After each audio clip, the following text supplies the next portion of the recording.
Okay, wait. Is it freeze frame or is it centerfold? Has a band ever had two songs? Okay, Rick Astley, right? Together Forever and the other one. Are they all together forever? I got a buddy who likes to tease me. He says every Rush song sounds the same, but he does that because he likes to get under my skin.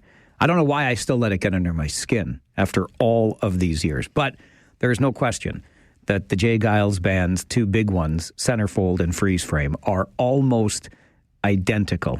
This one, of course, was Centerfold, which on this day in 1982 began a 6-week run at number one on the U.S. singles charts. In fact, it was the band's only U.S. number one, and it went number 3 in the U.K.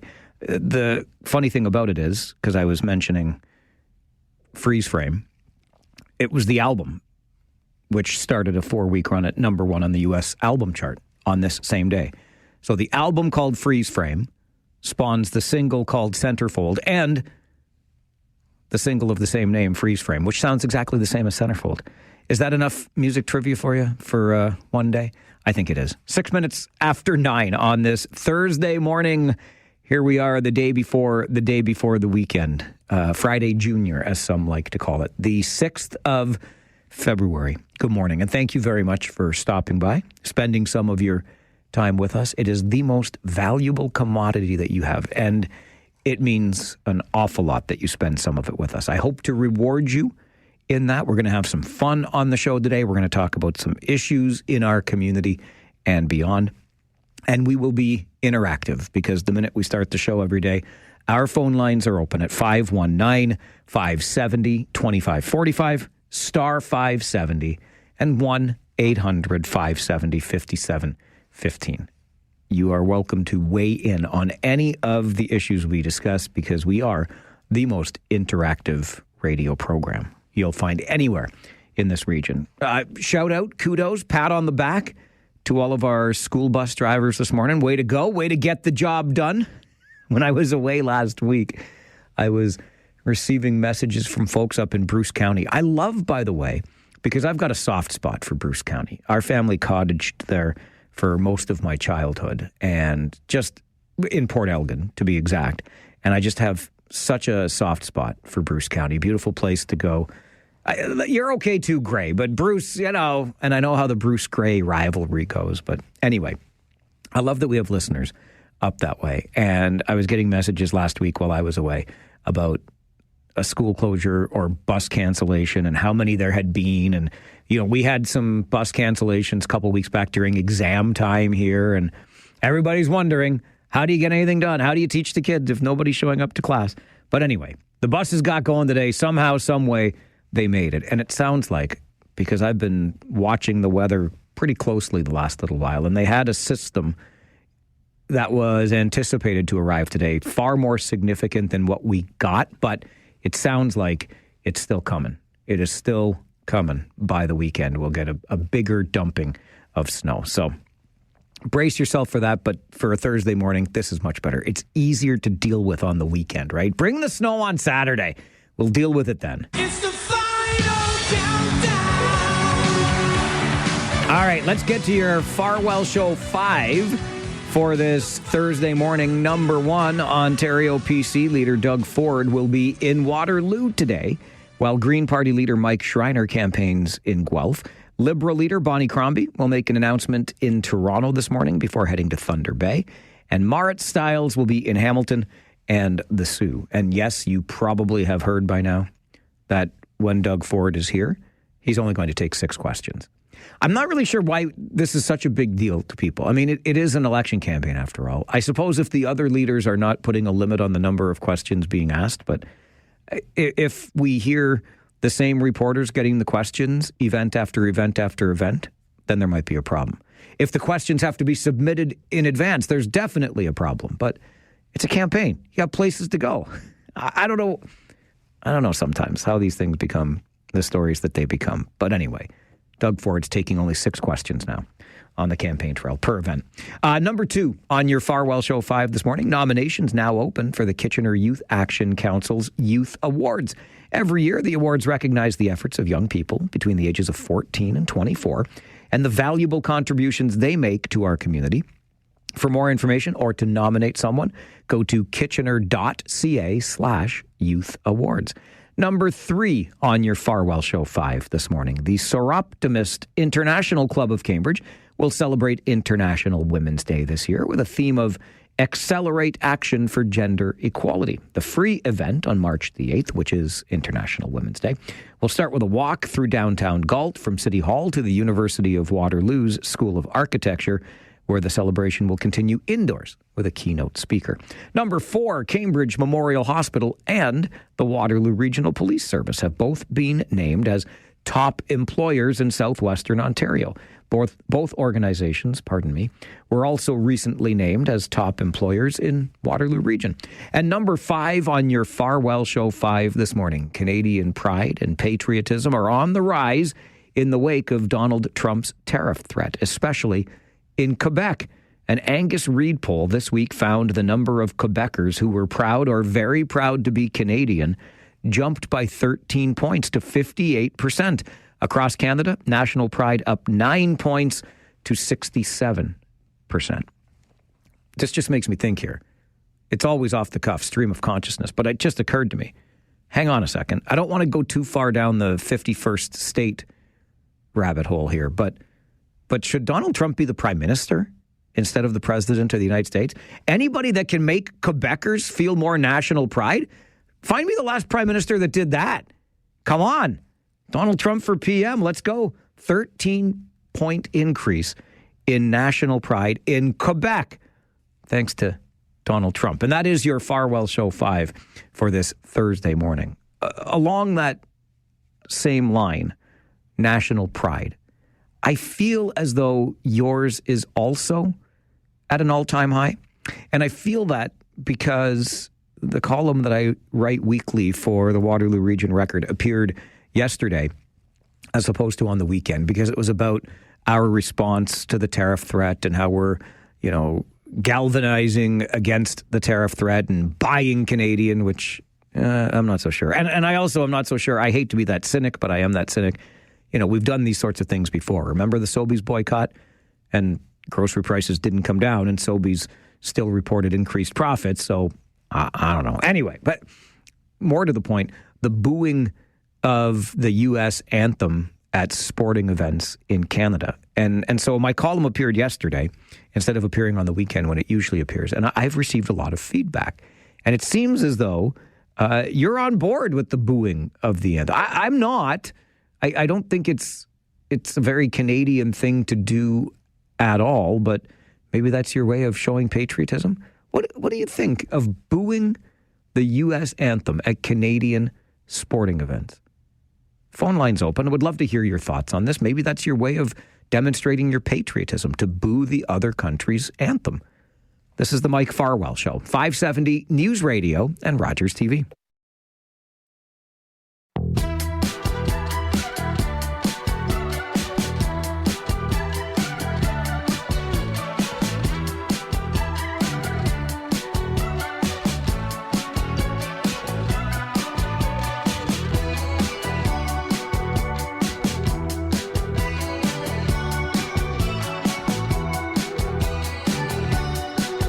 One of my favorite things about doing a show like this and attaching my email address to the columns that I write for the Waterloo Region Record is that it affords me the opportunity to get your feedback on things that I say or things that I write, and then I can learn something. If nothing else, I learn your perspective. We don't always have to agree. We don't always have to end up in the same place. But I was a little bit surprised, to be honest, with the feedback that I received when my column appeared in the paper yesterday, because I pointed out, as I have on the show, that booing the U.S. anthem is not a sign of patriotism at all. In fact, I don't think there could be much more un-Canadian things to do. And I actually just think it's rude. It's not helping, no matter how we feel about becoming a 51st state or the threat of tariffs. Booing the other country's national anthem. It might make us feel better in the moment, but in the bigger picture, I think it just makes us look rude.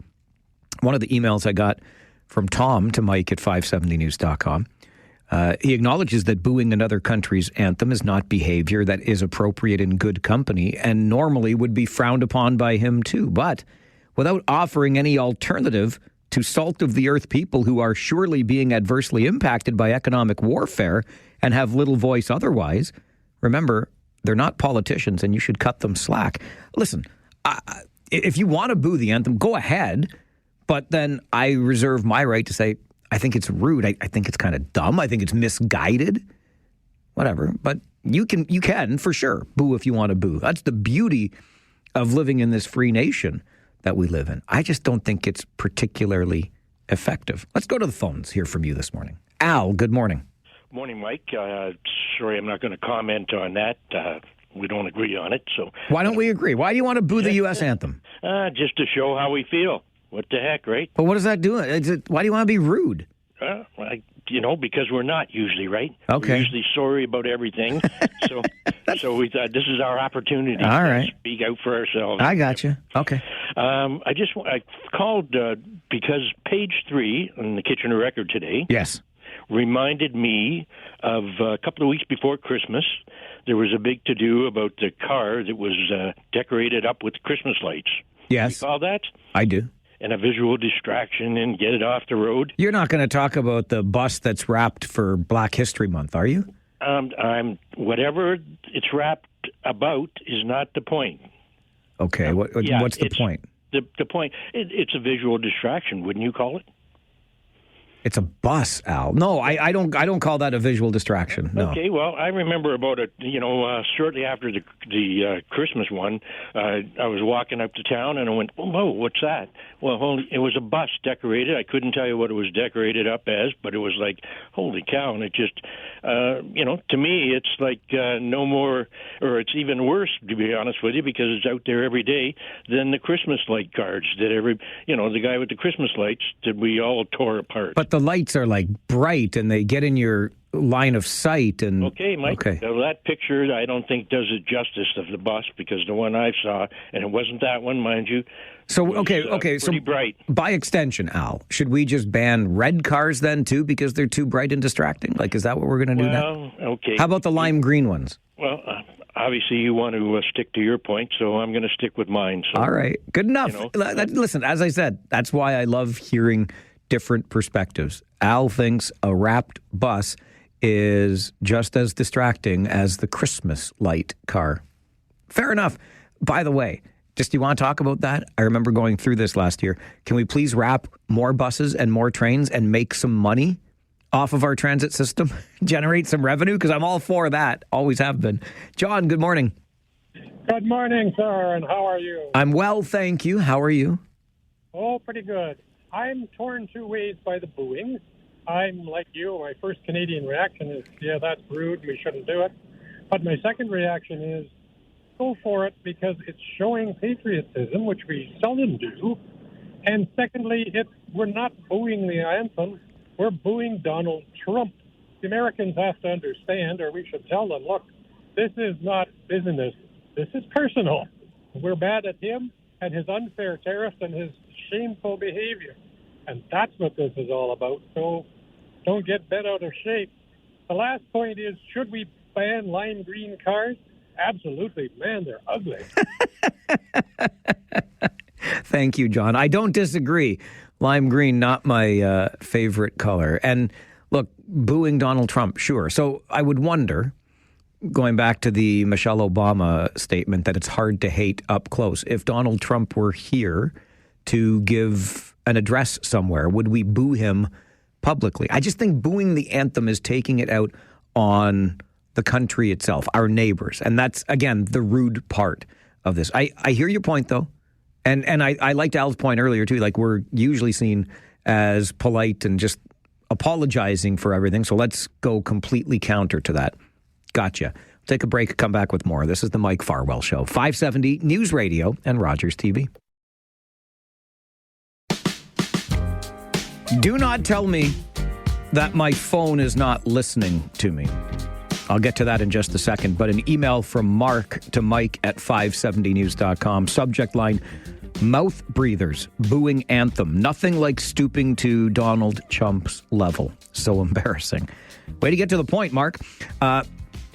Just before I get back to the phones, I looked at my phone because I just finished posting my morning videos about the show today, and my Instagram opened to a buddy of mine decked out in all red and white, a Canada hoodie, a maple leaf ball cap, looking at the Canadian flag. Now that is how you show your patriotism. You see? You don't have to boo the anthem. Just wear your red and white, baby. Ibrahim is on the phone. Good morning, Ibrahim. Good morning, Mike. How you doing? Good, thanks. Yeah, I agree with you, 100%. We shouldn't politicize politics. We shouldn't booing it. So, anything to do with the team playing, having fun. I don't think so many Americans even agree with what Donald Trump and his government is doing. So I agree with you. Definitely, people, if they want to send the message, that today, so many things there, Facebook, anything you can say, TikTok, or whatever you can say, not to politicizing, booing, the nationalism. So that's not good. All right, Ibrahim, appreciate the call. I'll squeeze in one more before the news. Paul, I got about 30 seconds. Okay, you want to talk about distracted driving? Come off the 401 at 24 heading into Cambridge and get blinded by the bloody big flashing billboard sign, just the same as the one that's down at the 8 and 24 in the Galt area.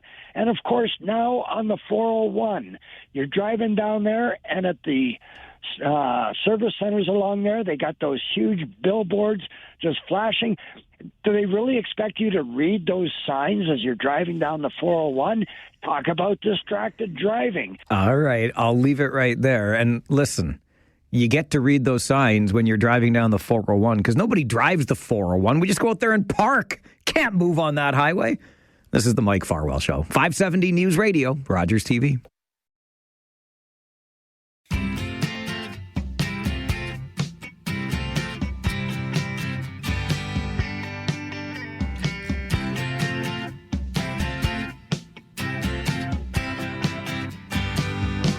Well, the city of Cambridge is looking to recoup some unpaid tax dollars, upwards of $1 million. Makes a lot of sense when I think about it. I mean, if the taxes are due, the taxes are due, right? There are only two certainties in this life, after all, death and taxes, but it might not be as straightforward as you think. Ross Earnshaw is the Ward 4 councillor in Cambridge, joins us to talk about it. Ross, good morning. Good morning, Mike. These unpaid taxes on a couple of vacant lands in the city, as I said at the outset, it makes sense. Like, if the taxes are unpaid, let's go and collect them, get that close to $1 million for the city coffers. But it's not as simple as it might seem. What hurdles are in the way of collecting those unpaid taxes? Well, what we're talking about here is something called the municipal tax sales legislation. And so it's very strictly controlled. Obviously, ultimately, a person who doesn't pay city taxes can have the property sold out from under them by this process. And so it's surrounded by safeguards and opportunities for people who are in a default of payment of taxes to bring their arrears into good standing and stop the process. So what we're talking about today is the very end of a long process that is governed by legislation and regulations in the province of Ontario. What are the vacant lands in question that we're talking about here? Well, there are 4 or 5, actually, and not all of them are vacant, to correct you on that. Several of them are residential, but the one that seems to have been the lightning rod for commentary is the property at Samuelson and Dundas that was in the news quite a bit because it was the site of an encampment and a number of encampment fires that worried the neighbors and came to the attention of the police and the authorities. When it comes then, Ross, to some of those other properties that, as you just mentioned, are residential, does that mean there are folks living there right now? Well, I can't say for sure. I did, when I saw the notice in the newspaper, go for a walk around and look at 2 of them. One's on Berry Street, one's on, where's the other one here? One's on Berry Street, one's on Christopher Drive. And both of them appeared to be occupied. And the notice that's in the paper, and indeed the legislation itself, makes it clear that if a person were to purchase these properties through the tax sale procedure, the municipality has no obligation to provide vacant possession to the successful purchaser. So it's caveat emptor, buyer beware, if a person is interested in any of these properties, because just getting the title from the city for the tax sale is only perhaps the first hurdle you'll have to overcome before you can actually enjoy the property. And in that case, then, too, we would probably be right in expressing concern around people that might be living there. We don't want people to be left unhoused here, right? Yeah, that's always a concern. On the other hand, as I said, this is a long process with many opportunities to bring the taxes into good standing and many, many notices that the process is underway. So first you have to understand there has to be at least 2 years of tax arrears before this process can be started. And actually it's 2 years that have been due prior to January 1st in the year in which the process is started. So it's more like 3 years of tax arrears. And of course you get notices about taxes, so it's not as though you don't know they're accumulating.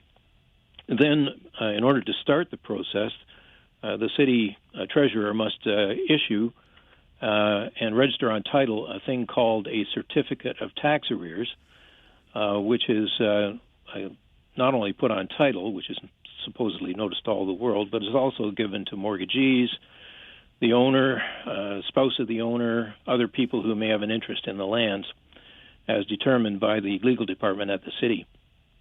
And throughout the period of the 1 year notice during which that certificate is at play, there's an opportunity to bring the taxes into good standing and stop the process by paying what is called the cancellation charge, or the cancellation price. And that is really just the amount of outstanding taxes and penalties. So while one would be concerned about people living in the premises and perhaps being forced to depart, on the other hand, they've had every opportunity to pay their taxes and lots of chances to do so. And there's even a possibility, if they want extra time, to negotiate for an extension of the time, and that too is considered in the legislation. One of the things that I learned from this story, and you can correct me if I'm wrong, but if we go back to the Dundas Street site, for example, Ross, where the encampment had been, there is more in unpaid taxes than the assessed value of the land. And as I understand it, the city cannot sell it for less than the amount of the unpaid taxes. Yeah, that's exactly right. One has to, of course, understand that the assessed value is the value that's assigned by MPAC, and so that's only it's a quite inaccurate estimation of the fair market value of the property. I mean, I would think in many cases the fair market value of some of these residential properties would be far more than the assessed value. And, you know, from my own taxes, I can tell you that what I think I might be able to sell this property for is considerably in excess of the assessed value. So that's the starting point. But the requirement is for the city to set the minimum bid at the amount of taxes that are outstanding. So in this case, the one you're talking about on Dundas and Samuelson, when the certificate of tax arrears was registered, the amount outstanding was $592,482.92, and that was on January 5th, 2024. And as you know from the notice that's been published in the newspaper, it's now a minimum bid of $813,689.67. So you can see at a glance that that's something more than just the accumulation of taxes. And in that case, of course, the reason for the differential in the amount is the expenditures that were made by the city, either directly through its workforces or through independent contractors, to effect the cleanup of the property, remove the garbage and the hazards that had accumulated there at the time the encampment was removed, which, as you may recall, was done for safety measures having to do with fire and explosion. Does the owner have any recourse here, or are they, you know, like the city, I think you mentioned at the outset, if I understand correctly, the city can just sell the land out from under the owner because these taxes have been in default? Yeah, that's right. That's why I said the process is surrounded by safeguards to protect the rights of the owner, and the owner has every opportunity to make payment of the outstanding taxes and stop the process. But if they don't, if the certificate expires after 1 year, which is the case in all of these properties that are listed for sale by public tender, then the owner will have no right. The purchaser will make the purchase payment to the city. The city pays the taxes, and if there is any excess after the taxes are addressed, then it goes to a mortgagee, and ultimately, if there's anything left over, it goes to the owner. But the title to the property goes to the purchaser, who acquires the property under the tax sale procedure. Do you think, Ross, the city has any hope of recouping some of these losses? Yes, I do. I think that in many of the cases, probably not the Samuelson and Dundas one, because it's a tired old industrial site. There was an industrial building there. I don't know what was done. It's quite likely that the lands are contaminated. I don't know for sure, but I certainly would suspect that. So a purchaser is going to have to consider the surroundings, which are not ideal, near the railway track. The possibility of environmental hazards would have to be addressed, and so forth. With residential properties, on the other hand, although there, as I said, there may be some difficulty in obtaining vacant possession, might involve some legal proceedings after the acquisition of title from the city. The amounts that are outstanding for taxes are considerably less than the fair market value, let alone the assessed value of those properties, and so the city should come out on top. It is a really interesting process that I've never had the opportunity to get into as deeply before. Appreciate you helping us understand it better, Ross. Thanks for being here this morning. Oh, no problem, Mike. It's always a pleasure. Enjoy your day. Bye-bye. You too. Bye-bye. Ross Earnshaw, Ward 4 councillor in the city of Cambridge. Imagine that. Unpaid for long enough, the process exists whereby the city can essentially sell the property out from under the owner. But all of those safeguards in place, obviously, this sounds like an owner who's just done with, it's just really interesting to me. How far back does the title go, and why did you just allow the property to fall into a neglected state and not pay those taxes, et cetera? But in an effort to recoup some of those dollars, in this case in Cambridge, it's about $1 million, you go ahead and put them up for sale after you go through the process and all of these boxes for safeguards have been checked. And so the city of Cambridge is in the process of doing just that, including at the property where the so-called shantytown used to sit. This is the Mike Farwell Show, 570 News Radio and Rogers TV. While one would be concerned about people living in the premises and perhaps being forced to depart, on the other hand, they've had every opportunity to pay their taxes and lots of chances to do so. And there's even a possibility, if they want extra time, to negotiate for an extension of the time, and that too is considered in the legislation.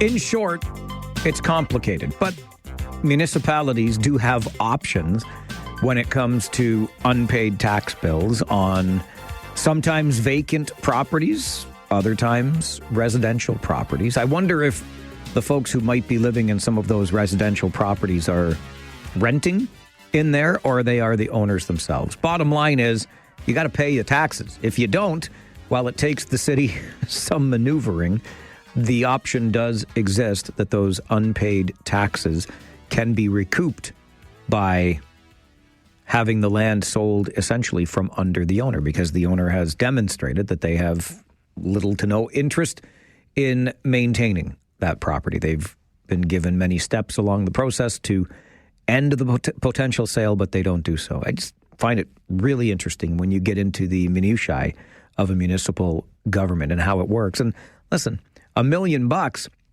is not the smallest drop in the bucket when it comes to a municipal budget. And that's what's at stake here, that the city of Cambridge is hoping to recoup some or all of.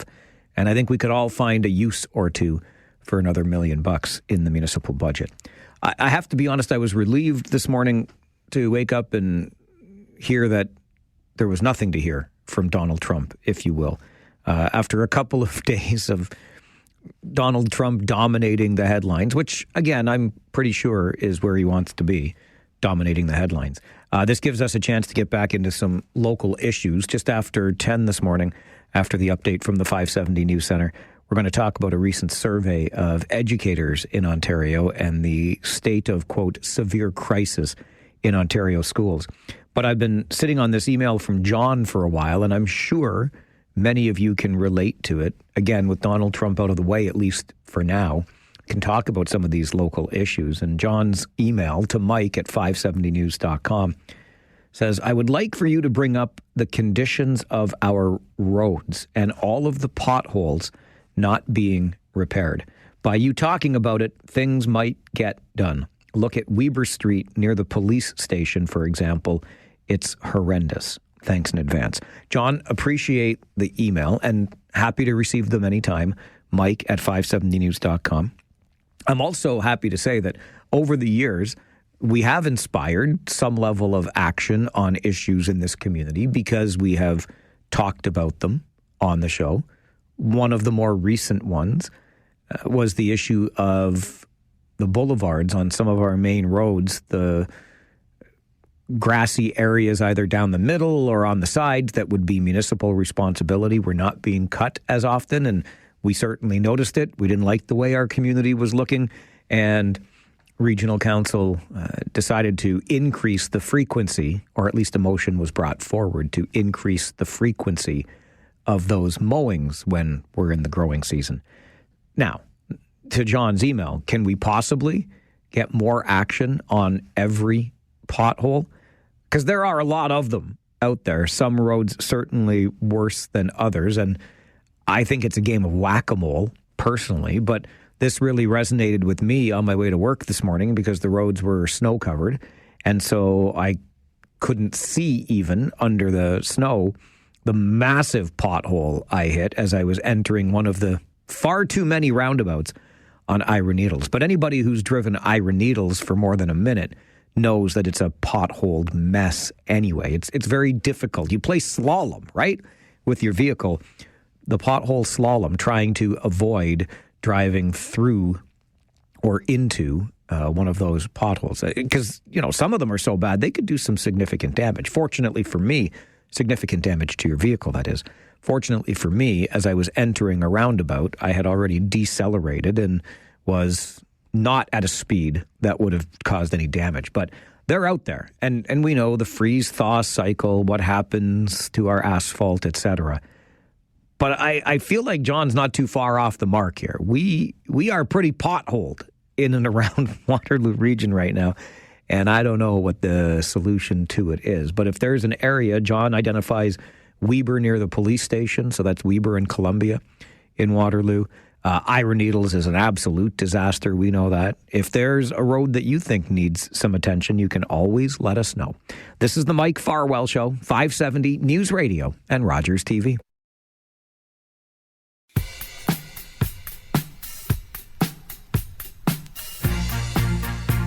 Oh, I got a great message from my buddy Craig, Mike at 570news.com. Don't you watch TV shows and movies? The person that... I'm laughing even as I read it. Farwell, get your act together here. The person that helps fix the tire usually kidnaps or kills the helpless, stranded motorist. Craig, don't be that guy. That's fiction, okay? We're talking real life here. And what Craig is alluding to is the flip side, something we do every Thursday morning, 11:30, have a little bit of fun. And it is related to that because I got a text from a buddy last night, and he was feeling some guilt because he had the opportunity to be that good Samaritan, that good neighbor, and help someone with a flat tire. But he chose not to. And then, of course, by the time he's home and he's texting me, he's feeling all the guilt for not having been the good Samaritan, which suggests to me that he knows deep in his heart of hearts that he should have stopped and loaned some support to his fellow motorist last night, but he did not do that. So we'll talk about that on the flip side this morning at 11:30. Find out what you would have done in my buddy's situation. And if we end up shaming the hell out of him, that's okay, because I warned him This is going to end up on the show tomorrow. Right now, it's off to the 570 News Center for an update. And then a severe crisis in Ontario schools. What's behind it? What can we do about it? We'll talk about it next on the Mike Farwell Show. This is 570 News Radio and Rogers TV.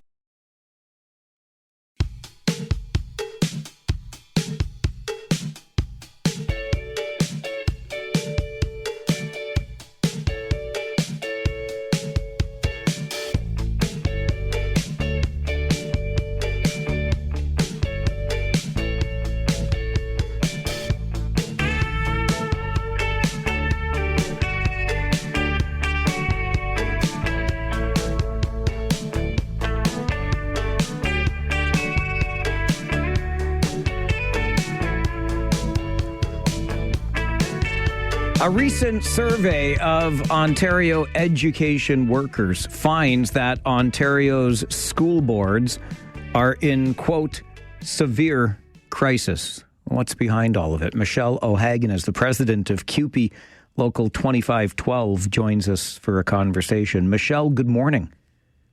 Good morning. How are you? I'm doing just fine, thank you. How about yourself? I'm doing great, thanks. Glad to hear it. Tell me more about the survey. Why did we conduct it, and what is it you were looking for? What kinds of questions did it contain? The survey was a survey to find out from workers, what was happening in the workplace and services that were available basically to our students and for our workers. So OSBCU prepared the survey, and we sent it out to all of our members. We have 1,200 members at our local, and the results were clear. Like, I'm sure that you received the results on some of the conditions that are happening within the schools. What did you hear in those results? Well, in the results, we did hear a lot about staffing and workload and services for our students.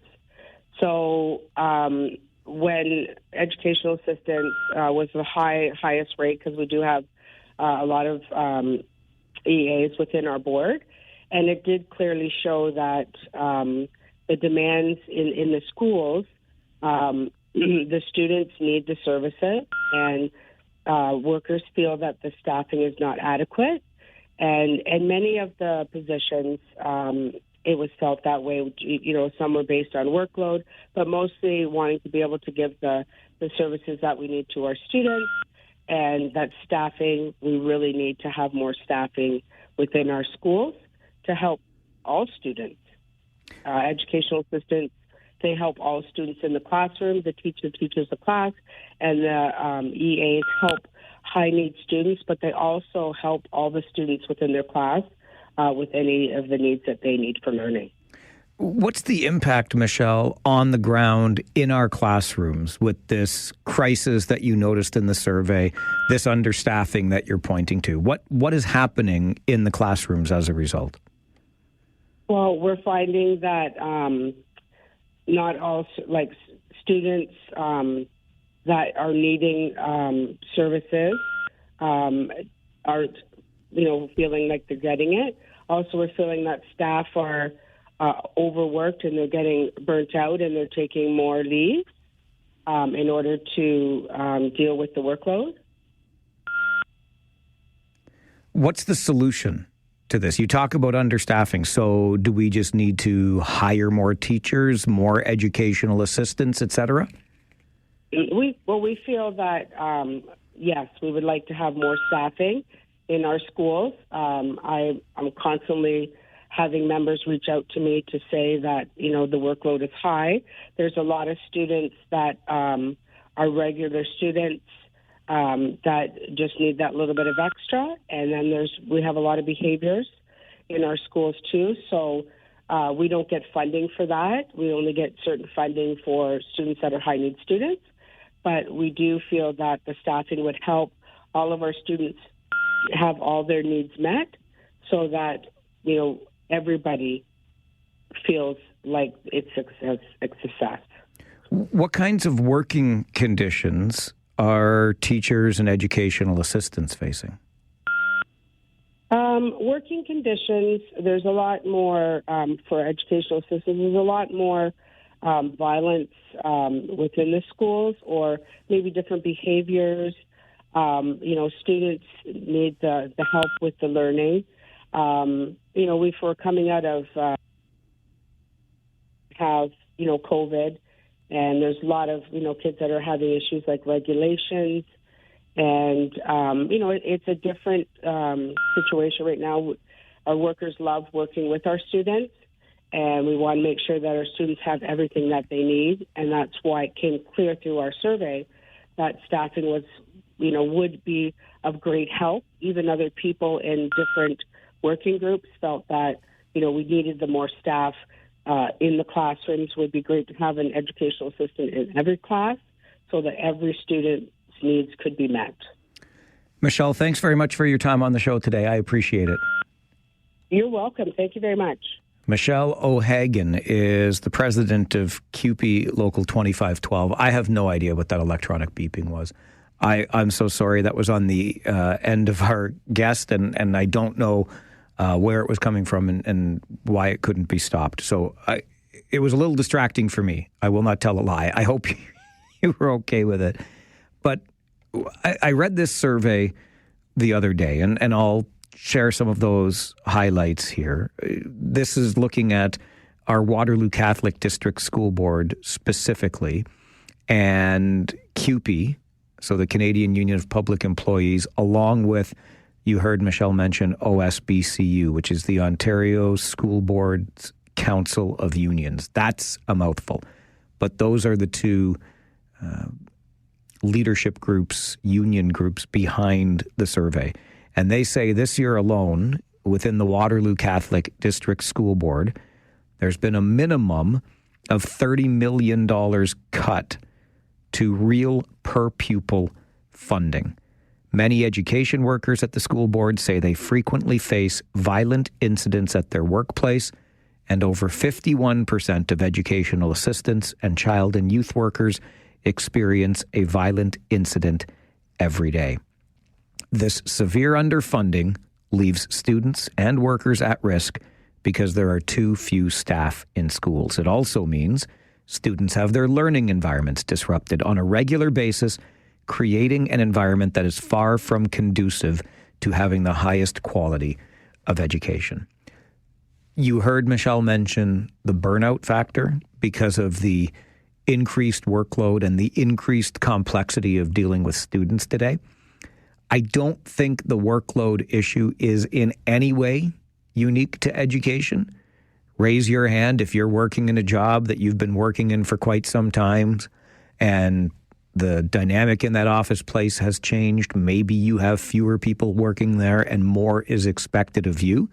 And I'm not saying it's right in any regard. I'm just saying I don't think it's unique to the educational sector.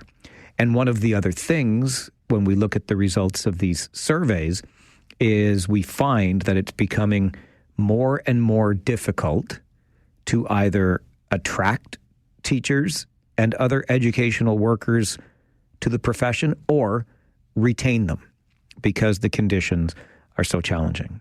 And the first thing that popped into my head, and I'll just float this as a trial balloon with you, do you think maybe it's because the adults, the instructors, the leaders of these classrooms have little to absolutely no latitude when it comes to disciplining students who are presenting behavioral issues? Do you think that might be, I know I could be a long lineup at the principal's office or a big group in detention. Do we still give detentions?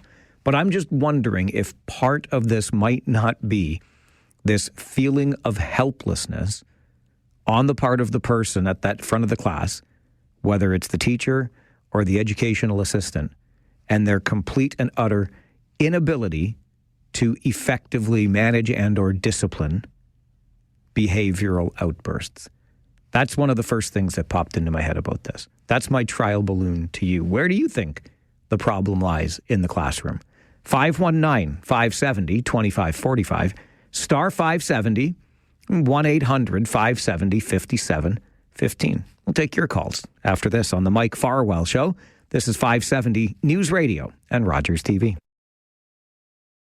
We want to make sure that our students have everything that they need, and that's why it came clear through our survey that staffing would be of great help. Even other people in different working groups felt that, we needed the more staff in the classrooms. It would be great to have an educational assistant in every class so that every student's needs could be met.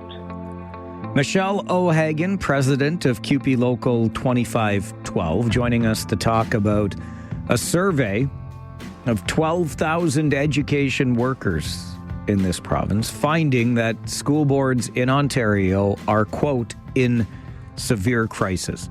I'll just highlight some of the numbers from our own Catholic school board here in the region, where more than 81% of respondents say they feel stress due to an excessive workload. 45% say they've had to take time off due to stress and burnout. More than 56% say they do unpaid work for the school board. 70% say there are not enough people in classifications other than their own, and 82% say services for students, staff, or the school community would be improved with more staff. We hear this a lot. Not enough education workers, teachers, EAs, you name it, per student. But I can't help but wonder when it comes to this feeling of burnout, this feeling of frustration, the ability or the inability, to recruit and retain teachers. Could it have anything to do with the feeling of helplessness to effectively deal with these bad behaviors, with the violence in the classroom? Do we have enough latitude for discipline? And no, I'm not talking about the strap. I'm just wondering if there's a gap between what we believe to be acceptable behavior and how we correct that behavior in classrooms. 519-570-2545, star 570, 1-800-570-5715. Bonnie, good morning. Hi. Yes, I think you hit the nail on the head about that there is not enough discipline in classrooms. And that comes from, I think, the ties that principals have with superintendents. If principals get too many complaints, then they're discouraged from following through and dealing with behavior problems. Also, I think that there's so many more kids being integrated into regular classrooms that have significant special needs. And so that affects the learning overall. And I do. And also, a lot of the EAs are somewhat hired off the street and don't always have the skills to do the job. Bonnie, I appreciate the call. I think you touch on something else that's important to bring to bear in the conversation here. And I talked about this at home with my beloved the other night when I was preparing to have this subject on the show. And to Bonnie's point about the integration of students who have higher needs into the regular classroom flow, I think we can see, I get it, but I wonder if we don't look at it and acknowledge that it might have been or might be, to some degree, a failed experiment. When I was attending school, for those kids who had higher needs, there was a different classroom that they would go to and spend several hours because their needs were such that they had to have that closer one-on-one, 4-to-1, 5-to-1 learning experience. By integrating those kids into the mainstream classrooms, if you will, the teacher at the front of that class spends so much time dealing with the higher needs kids that those others, I don't think, get the same learning environment. And maybe that's what it comes down to for staffing then. We need to create the space, those specialized spaces for students with higher needs. So maybe in that regard, that would make this survey and the solutions suggested more funding for more staffing. That would be the way to go. Because I think Bonnie's right about that. And I hope that doesn't come across as unkind. I think that's the reality we're facing. Sean, good morning. Good morning. Yeah, I think there's two things really going on. One is you have to look at the responsibility of the parents. I mean, honestly, when I was in high school, like you talked about the violence, when I was in high school, it would never dream of me to be violent towards my teachers. And if I did get in trouble at school, honestly, I'd be more scared of what my father would do when I got home than what the school would do, quite honestly. And I don't think that happens anymore. And two, what the previous caller said about the kids being integrated. I mean, it's a good idea. I mean, it's a very idealistic idea, but in reality, a lot of these kids do need a lot more attention, and it does, I think, take away from the main teaching environment. Yeah, I think similarly, Sean. And your point on the role of families and caregivers and parents and all of this is also well taken. I think what we see in our schools today is a reflection of the way our households operate. And look, I get it.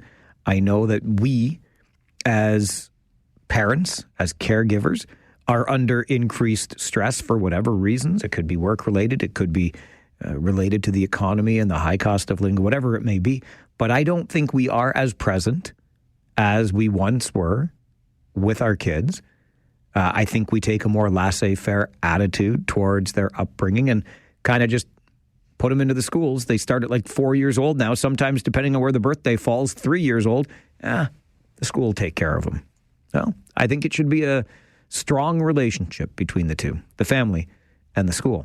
This is the Mike Farwell Show on 570 News Radio and Rogers TV. Just ahead of our 10:30 update, and Gary Chalk standing by with Living Retired. We got time for a little bit more of your thoughts over the phones about the state of our classrooms today. Jody, good morning. Hi. I just wanted to say that maybe they should let these kids and teachers get a little bit more sleep than usual once in a while. Maybe that will help. You know what? I heard it said not too long ago, sleep is a secret weapon or something along those lines. And Jody may be onto something here. Insofar as, look, we know that the better rested we are, the better able we are to cope with the various pressures that are placed upon us every single day. That goes for every profession, every relationship, every encounter. It'll be better if we are better rested and better able to deal with it. But there has been quite a bit of research about the teenage brain and the amount of sleep that's required. And maybe instead of making kids, get up and be at school by 8:45 in the morning, we should shift the school day to start at 10 o'clock or even 11 o'clock. Although I'm not so sure there are many teachers that want to work until 6 or 7. This is the Mike Farwell Show, 570 News Radio and Rogers TV. Hookah chaka, hookah, hookah, hookah chaka, hookah, hookah, hookah chaka, hookah, hookah, hookah chaka, hookah, hookah. I can't stop this feeling deep inside of me. Girl, you just don't realize what you do to me. When you hold me in your arms so tight, you let me know everything's alright. I'm hooked on a feeling. We are hooked on that feeling. The feeling of laughter. You need a little levity in your day. And we find it for you every Thursday morning at this time with our good friend Gary Chalk, who writes a humor column called Living Retired. And he brings it to our show every Thursday morning at 10:30. You can find it for yourself online, livingretired.press. While you're there, just sign up for the weekly newsletter. The column will be delivered right into your inbox, and that sure as heck beats another memo from the boss. Mr. Chalk, good morning, sir. Hey, good morning, Mike with a mic. Hey, I just got in from shoveling the driveway. Yuck. Yeah. Yuck. Hey, one question. Did you ever go out, maybe, Canadian Tire, home hardware, whatever, and buy a nice, shiny shovel for your wife? For my wife, no, not ever, Gary. Why would you do such a thing? Why would you even ask such a question? Don't give anybody bad ideas, Gary Chalk. Oh, doing what I can. Boy, I'll tell you, though, it's February. You know, it's the S season. Snowing, shoveling, skiing, and unfortunately sickness. Winter colds and flu, and I had that respiratory thing. And anyways, there's an ailment that affects one demographic at this time of year. It's exclusive to married couples, and sociologists are calling it coming to your senses. You and your wife been diagnosed with coming to your senses? I'm afraid not, Gary, because if we had come to our senses, we wouldn't be in this frozen wasteland in February. Well, you got a point. The only symptom, there's one symptom for coming to your senses, and it happens usually around this time of year. It's after all those December credit card statements have arrived. And, you know, you're sort of sitting down having dinner, and one of you opens up the credit card statement and goes, oh, my gosh, we spent how much on what? You know, I mean, you know, my friend, he was talking about, he opened his, and there's an expense there, $117 for a one-piece waterproof reflective dog snowsuit with Velcro boots. They'll get you with those pet accoutrements. They will every time. That's a neat word, accoutrement. I don't know where it came from, Gary. I've got brain freeze this morning. Oh, I tell you, well, it's not the word that came to my mind when I heard about that. Anyway, so you go to the therapist when you've been diagnosed with coming to your senses, and what the therapist suggests is that you have a meeting, just the husband and your wife. You don't have your kids there, because really what the meeting is going to turn out to be the inaugural argument of the new year. That's what's going to happen. Well, this is why it's good to have the therapist there for support, because you always need an impartial observer to the arguments. Exactly, that's right. Yeah. Now, I guess as a point of clarification, it's not a discussion per se. You know, it sort of starts out civil. You know, how do you turn your family finances around so you don't have the economic outlook of Brazil? But then it starts to evolve.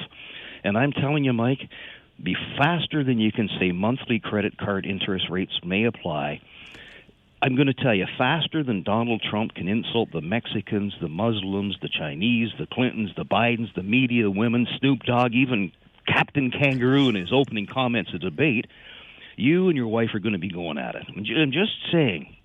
So what you need to do is, they say, develop a family budget to balance the books, which right away, that's an oxymoron. I mean, that's like saying the Leafs are going to win the Stanley Cup. Easy there, Chalk. Easy. Had to fit it in. Yeah, of course you did. Okay. So, Mike, if you're ready, just get a piece of paper and a pen, and I'll take you through how you balance your family books. Okay. I like this. Start with a piece of paper and a pen. Yeah. And what you do is you have a column on the left. We're going to call that one fixed expenses. Oh, fixed expenses. I like those ones. You know, you always can count on them. They're coming in. Yeah, they're coming in. And then over in the other column on the right, you call them discretionary expenses. I see where you're going with this, Gary Chalk. Okay. Yeah. So here's what we do. First of all, under fixed expenses, what you're going to do there, Mike, is enter all your mandatory household expenses. Right. Now, if you write mortgage, utilities, car payment, it's all wrong. What were you thinking? The mandatory household expenses should include weekly lottery tickets, alcohol, and Netflix. Okay, wait. I will argue you on alcohol, Gary Chalk. It is definitely a mandatory expense. Right. Well, that's what I'm saying. Okay, so you got that looked after. All right, we got the other column. Yeah. This is fixed expenses. Now, it's time for you to come over and you go to the discretionary expenses column. I got a little lost there. Under the discretionary expenses, here's where you enter all the things that you'd like but aren't necessary. I'm thinking about, contributions to your kid's college fund, and setting some money aside for retirement. You'd sort of like it, but if it doesn't happen, so be it. Sure.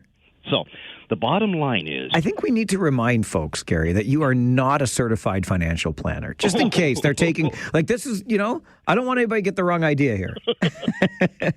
You're a smart man, Mike, I'm telling you. So what happens is you have officially come to your senses when you realize it's impossible to balance the family books. That is, you know what? I can agree with that 100%. All you do is you just try to survive the year so you can get to the next holiday season and then repeat the process. That's it. It's a solution, sort of, you don't worry. It's what politicians do when they have a financial predicament. They spend their way out of the mess. Yes. That's the best solution going forward. I mean, nothing makes more sense than spending money you don't have to turn your fortunes around. It's like the gambler's fallacy, but I'm going to win the next bet, so I'll just bet more. Yeah. So you and your wife can spend your way out of financial mess in one fell swoop by purchasing a new house. It doesn't have to be a new house. A fixer-upper can do the same thing. Sure, new to you. Yeah, exactly. Before you know it, you'll be spending money like drunken sailors: granite countertops, oak hardwood flooring, zero-gravity, weather-resistant sling lounger, memory foam pillows, and things. You'll never, ever be financially sound, Mike, but you'll be happy. Right? I'm getting happier just thinking about it. Exactly. Gary Chalk is the author of the Living Retired humor column. He joins us every Thursday morning at this time to bring the column to life. So, okay, now we're happy, but we still have room left over in our budget to eat. We'll talk about that with Gary as we continue Living Retired here this morning on the Mike Farwell Show, 570 News Radio and Rogers TV. Every Thursday morning at 10:30, Gary Chalk, humor columnist, joins us to bring his Living Retired humor column to life on the show. You can find it online, read it for yourself, or even better, when you go to the website, sign up for the weekly newsletter so that column can be delivered directly to your inbox. Have a little chuckle. livingretired.press. We've been talking about those holiday bills, balancing the family budget. Gary, there had just better be enough left over for me to fill my fat face, because this is when I put on all the weight I need to lose when it comes to swimsuit season. Oh, boy. Sorry, Mike, that's way too much information. I'm sorry, you're right. I don't want to go there. Well, first of all, I know in our house, our eating habits always change in January, after Christmas and New Year's. And it's different between men and women. Like men, we can't possibly scarf down another platter of shrimp. So we resort to what we used to do pre-holiday season, which was folding slices of pizza in half, dousing Frank's hot sauce over top, and stuff them in our mouth while we watch football on television. There you go. Nothing wrong with that. It's a Sunday tradition. That's right. Yeah. Now, women, their eating habits change in a different way.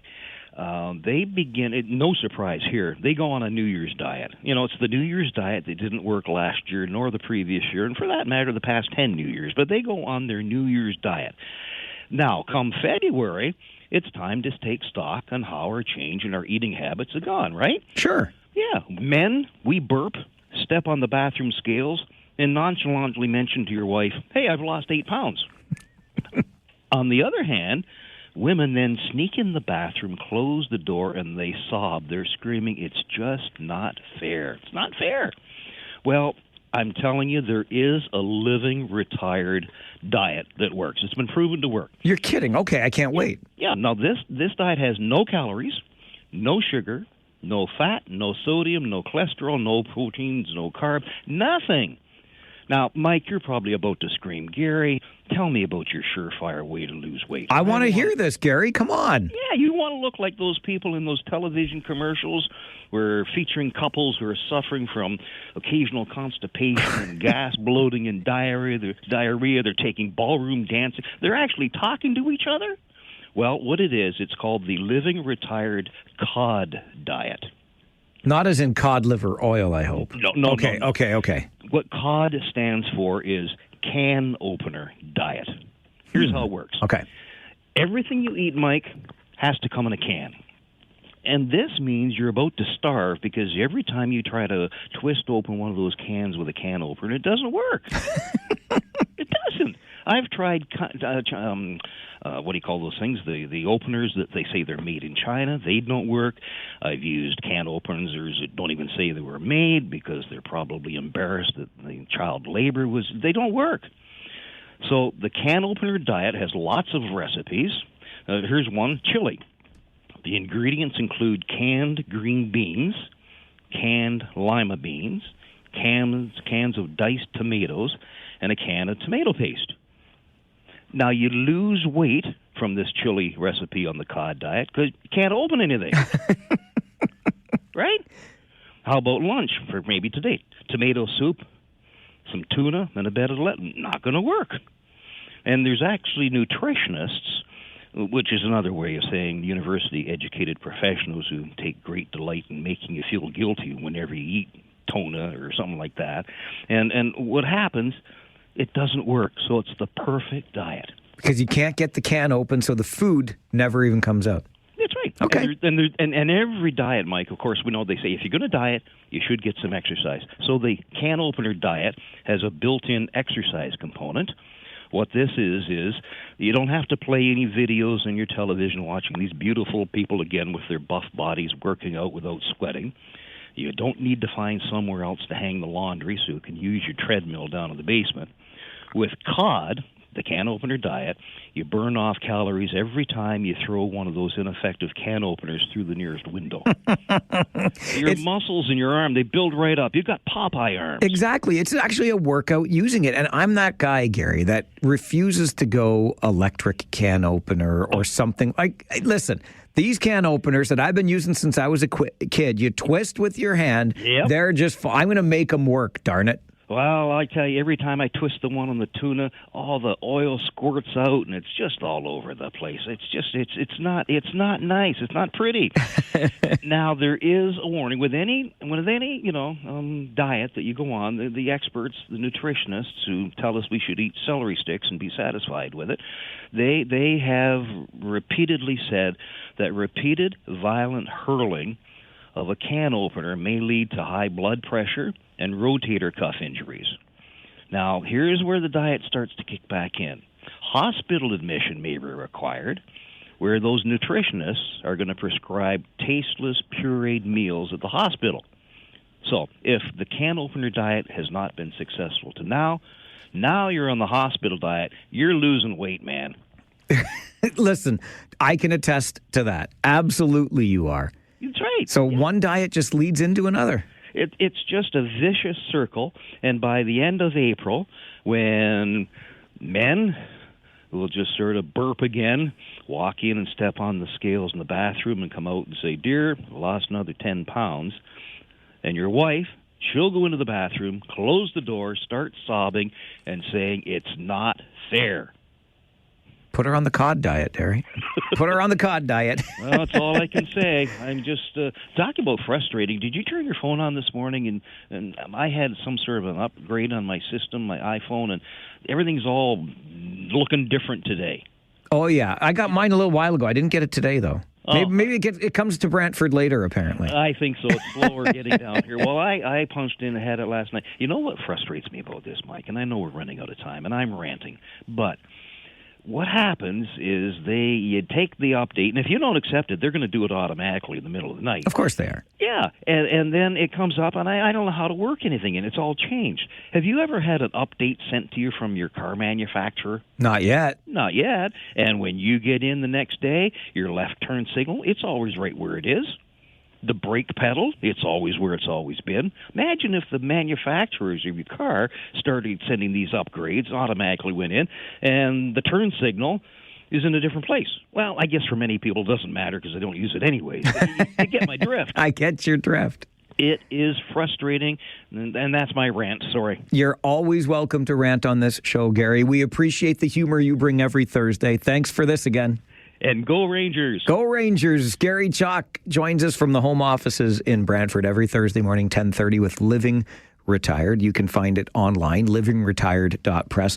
Read the column for yourself and have it delivered right into your inbox when you sign up at livingretired.press. Just thinking on that budget that Gary talked about, the fixed expenses, the discretionary expenses, and why alcohol needs to be one of the fixed expenses.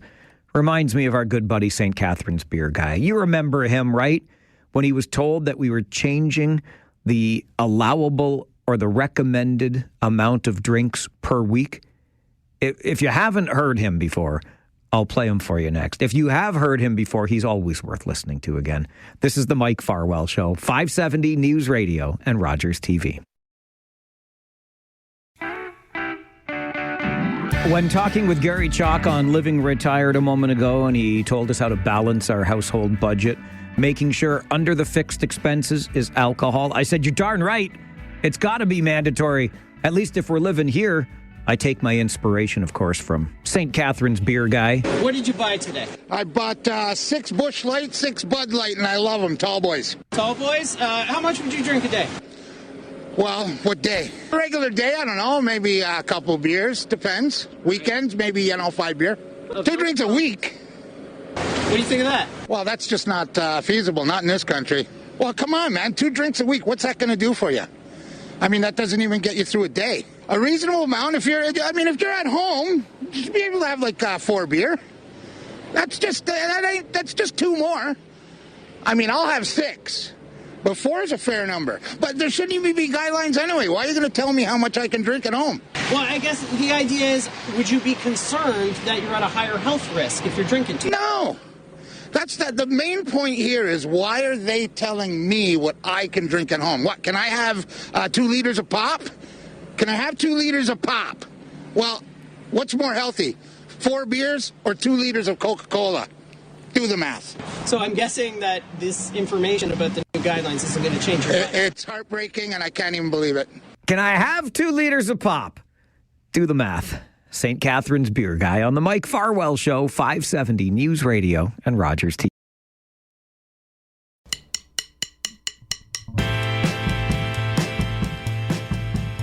It is February, and that doesn't just mean we can look to the end of winter and enjoy the shortest month of the year. It also means we have entered Black History Month, and we are this year marking 30 years of Black History Month in Canada. Marjorie Knight joins the program, a good friend of our show and the founder of Rhythm and Blues Cambridge. Marjorie, good morning. Good morning, Mike. Happy Black History Month. Yes. I am still looking forward to the end of winter. You and me both, my friend. You and me both. Happy Black History Month. Thank you. It is a wonderful celebration, and 30 years. 30 years of celebration in Canada. That's significant. It certainly is that. And I know there are events that Rhythm and Blues is helping us celebrate this 30th anniversary in Cambridge. But before we talk more about that, can you share a little bit of the background with us, Marjorie, about why Rhythm and Blues was founded? I looked around, Mike, and every Black History Month, I would get all these invites to go to Black History events. And none of them were in the region of Waterloo. None of them were in Cambridge. And I said, why are we leaving home to go and celebrate? Why are we not celebrating here? We have a huge population who have been here for decades upon decades. From the Caribbean and African countries, we have those who are Canadians who have been here for generations. Why don't we celebrate here? And we got together with a group of like-minded people, and we decided in 2020 that we were going to do our first ever Black History celebration, and we did. And we've been doing it ever since. And you do more than just this month. Rhythm and Blues pops up from time to time celebrating our Black history in this community. Absolutely. One of the things that, people don't even recognize, that the history of Black people in Canada, in Ontario, in the region of Waterloo, in Cambridge, people don't even recognize. I mean, where they have the Players Theatre down on Water Street in Cambridge, that was the original Black church. That was built in 1800s. So we've been here a long time, and there's a lot to celebrate. We also work a lot with our kids, giving them a place to grow and to learn. We're very serious about mental health, so we're doing a lot of work in that. We run a summer camp. So many things that we're doing where we're trying to engage our population, engage everybody in our community. We invite everybody to come and learn with us and celebrate with us. I'm glad you mentioned the Cambridge Players, Marjorie, and that theater space from the converted church on Water Street there. in the Galt area, because we just had them on earlier this week. They're opening the show. Waiting for the Parade opens tomorrow night. We were able to talk about it on the show. Getting back to Black History Month, what does the month mean to you, Marjorie? What it does is that it gives me a time to reflect and to think about where we've been and where we want to go. You know, we celebrate those victories that we have had, but we know that there's so much more to be done. We know that our youth struggle. We have parents who are working 2 and 3 jobs, and, you know, in some ways, children are almost raising themselves, and we need, as a community, to make sure that they have safe places to go to where they can learn creative things, where they can express themselves, where they can, you know, further their education, where they can get mentoring, where things can be done.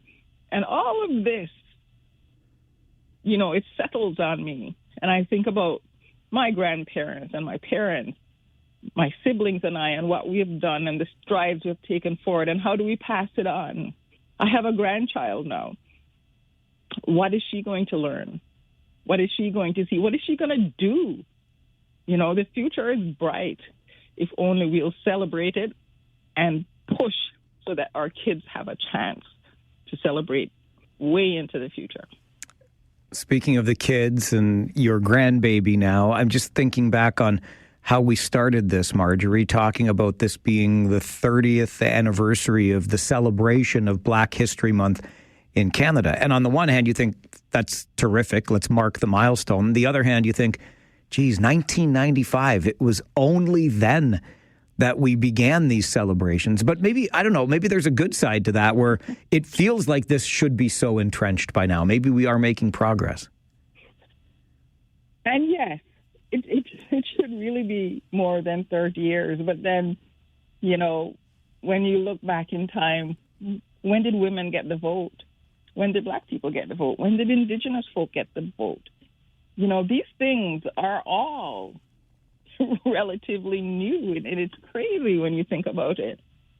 But, you know, we have to look forward. We have it now. What are we going to do with it? Well, we're going to keep pushing forward. We're going to keep celebrating. We're going to keep educating. And we're going to keep inviting our community to do it with us. Marjorie Knight is the founder of Rhythm and Blues in Cambridge, and we are talking about 30 years of Black History Month being celebrated in Canada. I know, Marjorie, there are a couple of things that, as Rhythm and Blues, you are helping us celebrate Black History Month in Cambridge, and I want to talk about those. Can you just hang on with me through this commercial break? Absolutely. Thank you so much. Marjorie Knight with us this morning.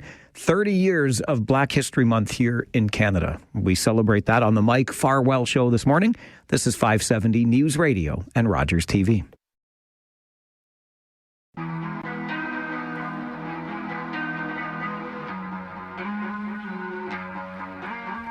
Since its official recognition in Canada in 1995, seems relatively recent in the grand scheme of things, but Black History Month over these last 30 years has been a time to acknowledge and celebrate the profound contributions of Black Canadians, from culture and activism to innovation and leadership. Black communities have shaped our nation's history in immeasurable ways.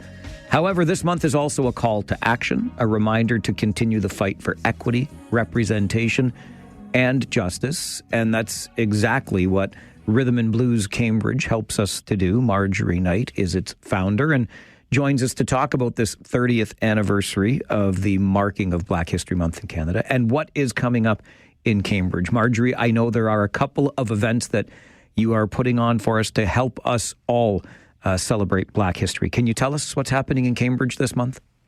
I will. We're having 2 events. The first one is called Art from the Heart, and it's one that we do fairly often through the year. We have who we call our resident artist, with Alana Deckert, and we have a psychotherapist by the name of Nicole Faulkner Brown. She does wound to wings, and she does somatic movement. So we have a program that combines art therapy with movement therapy, and it is absolutely fabulous.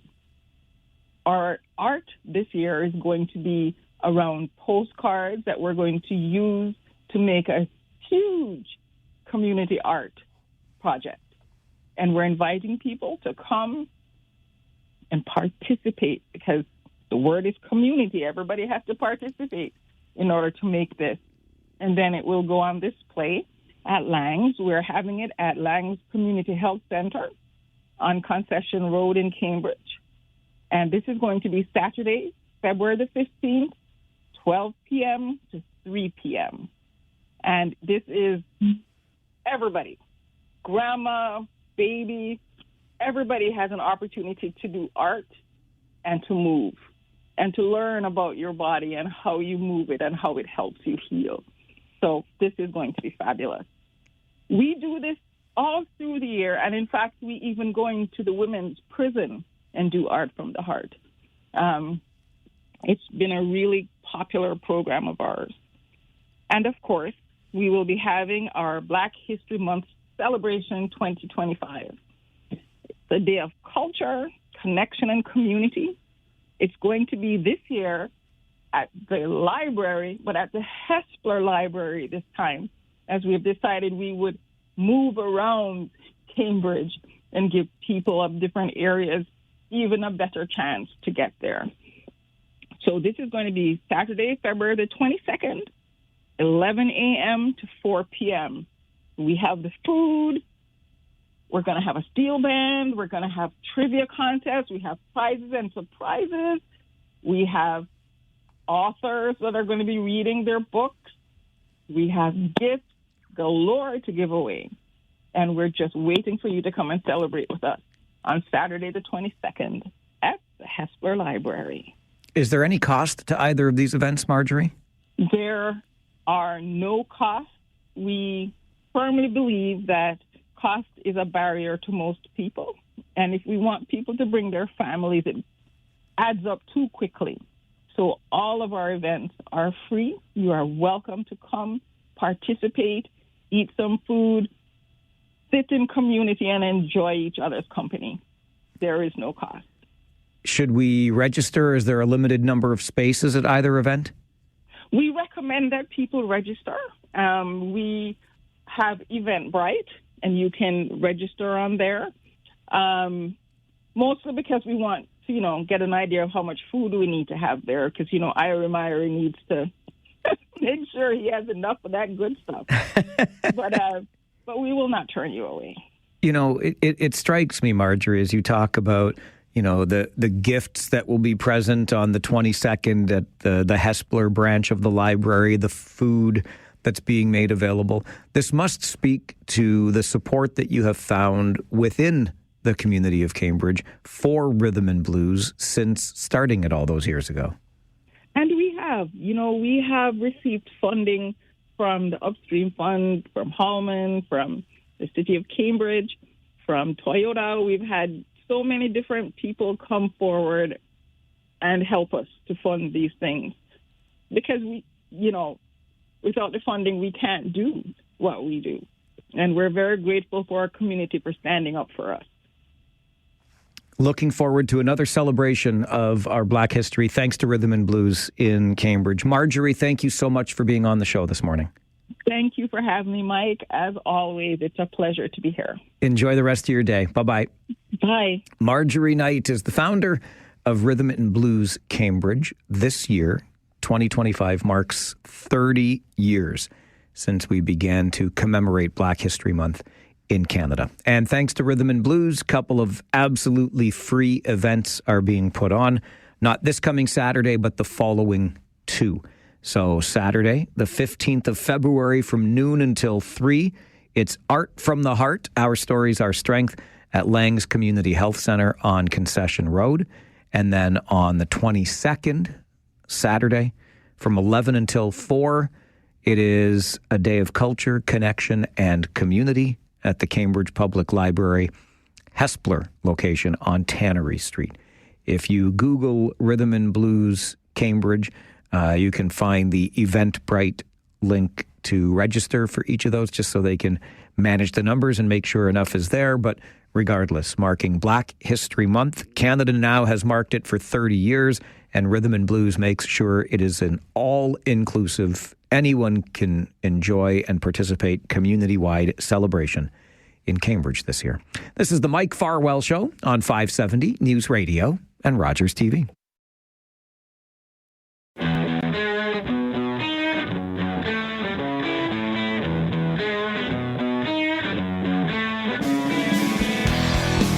We are into provincial election campaign mode. And that means it's time to sort through the gobbledygook. And don't you worry about it. We are here to help you do just that.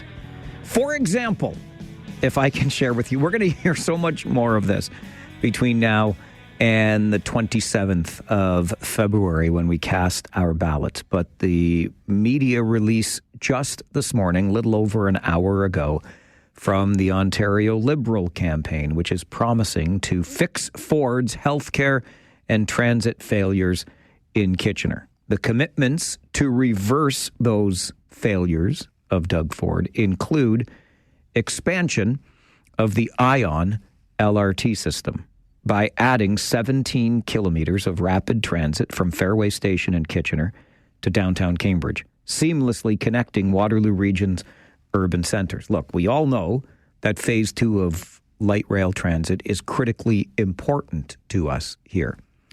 However, to call this a failure of Doug Ford, or the lack of phase 2 a failure of Doug Ford, is, quite frankly, gobbledygook. This project goes back to 2004 when, wait for it, the Liberal Party was in charge in Ontario. And when it was funded, the Liberal Party of Ontario decided it was only worth 1/3 of the funding support for the overall project. We had that 1/3, 1/3, 1/3, right? Provincial, federal, municipal dollars. So expanding the LRT ION system for Waterloo Region is lovely, but you can't call it a failure of Doug Ford when he had literally nothing to do with even phase 1. Accelerating the St. Mary's and Grand River Hospital redevelopment. Okay, fair enough. It seems to be moving along at a decent enough pace, but that's fine. The other one I wanted to touch on, though, a commitment to reverse Doug Ford's failures, delivering all-day, two-way GO transit between Kitchener and Toronto. And I will submit to you again that the failure to deliver on that particular commitment goes well beyond the 7 years that Doug Ford has been our premier. It goes back to the previous Liberal government. So again, a flat-out, honest-to-goodness piece of gobbledygook coming from the Ontario Liberals. I'm fine with the commitments. Make sure, yes, you're going to put LRT Phase 2 on your agenda. You're going to put all-day two-way GO on your agenda. It's been on the agenda since your government or your party was in power. And just to call it a failure of Doug Ford is, quite frankly, disingenuous. Thought I'd help you sort through a little bit of the gobbledygook as the campaign gets into full swing. All right. Very close to getting you your 11:30 update in the 570 News Center. And then Thursday mornings, 11:30, we have a little bit of fun with the Flipside. I was texting with a buddy last night, and by the time we were done, he's like, this is going to end up on your show tomorrow, isn't it? I said, oh, hell yeah. This is ending up on the show because he felt some guilt, you see, for not doing something that he thinks maybe he should have done. And the fact that he felt the guilt suggests to me he probably should have done it. He had the chance to be Good Samaritan. He chose not to be. And so now we can decide if he's a jerk or not a jerk on the flip side. Coming up, stay with us. It's the Mike Farwell Show on 570 News Radio and Rogers TV.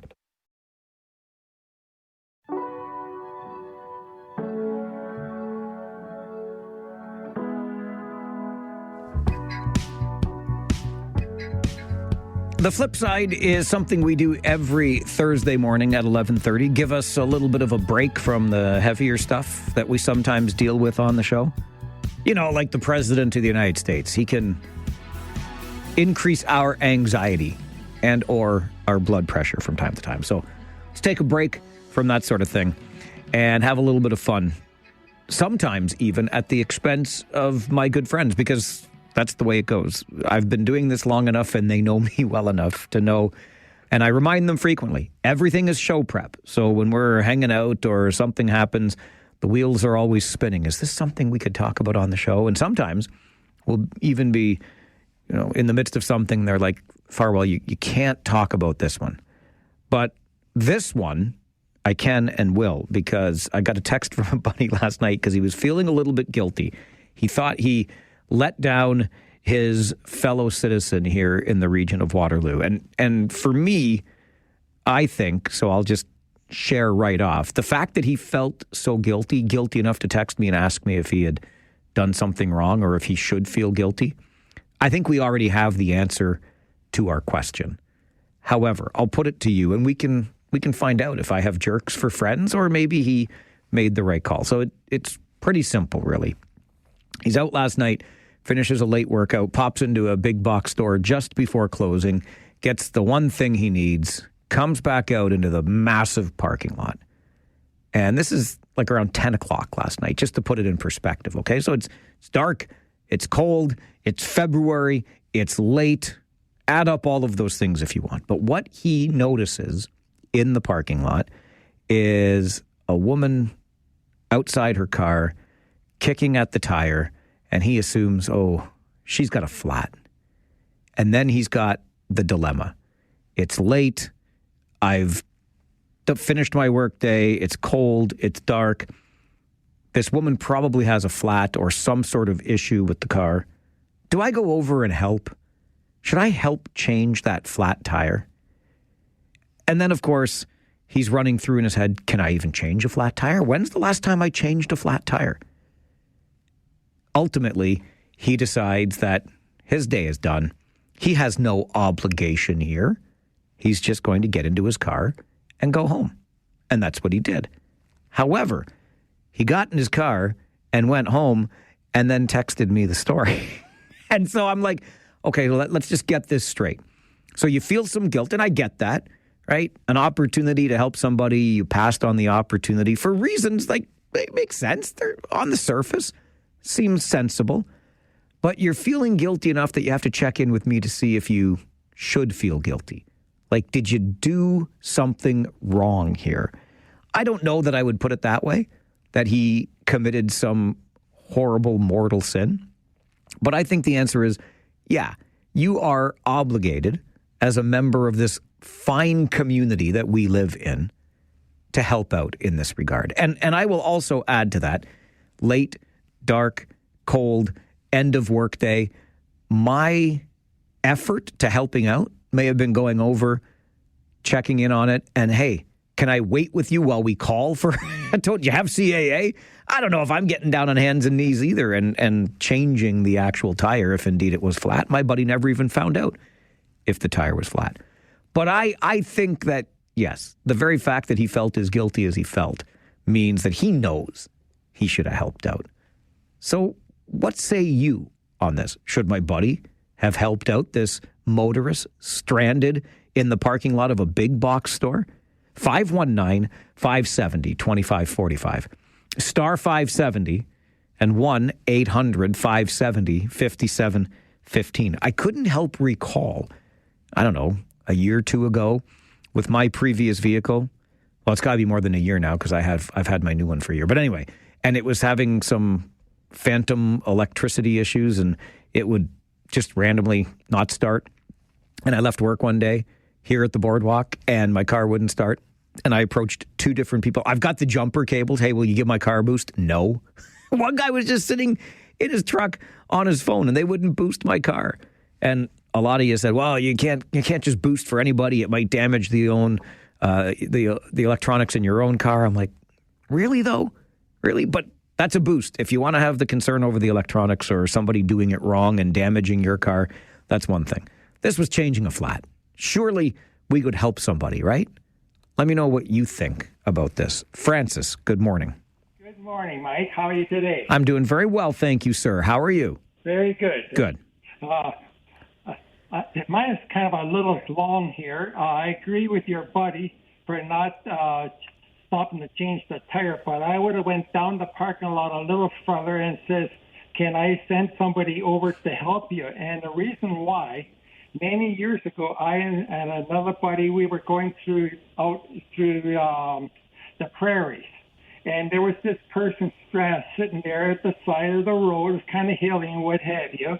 And my buddy wanted to stop right there. I said, no, we'll go down the road about 1,000 feet. And went down, got out of the car and hollered, can we help you? We'll send a tow truck, whatever. Oh, well, they were hesitating and what have you. So we drove off. And we were listening to the news the following day that somebody was had their car stolen on it, and we figured it was the same people.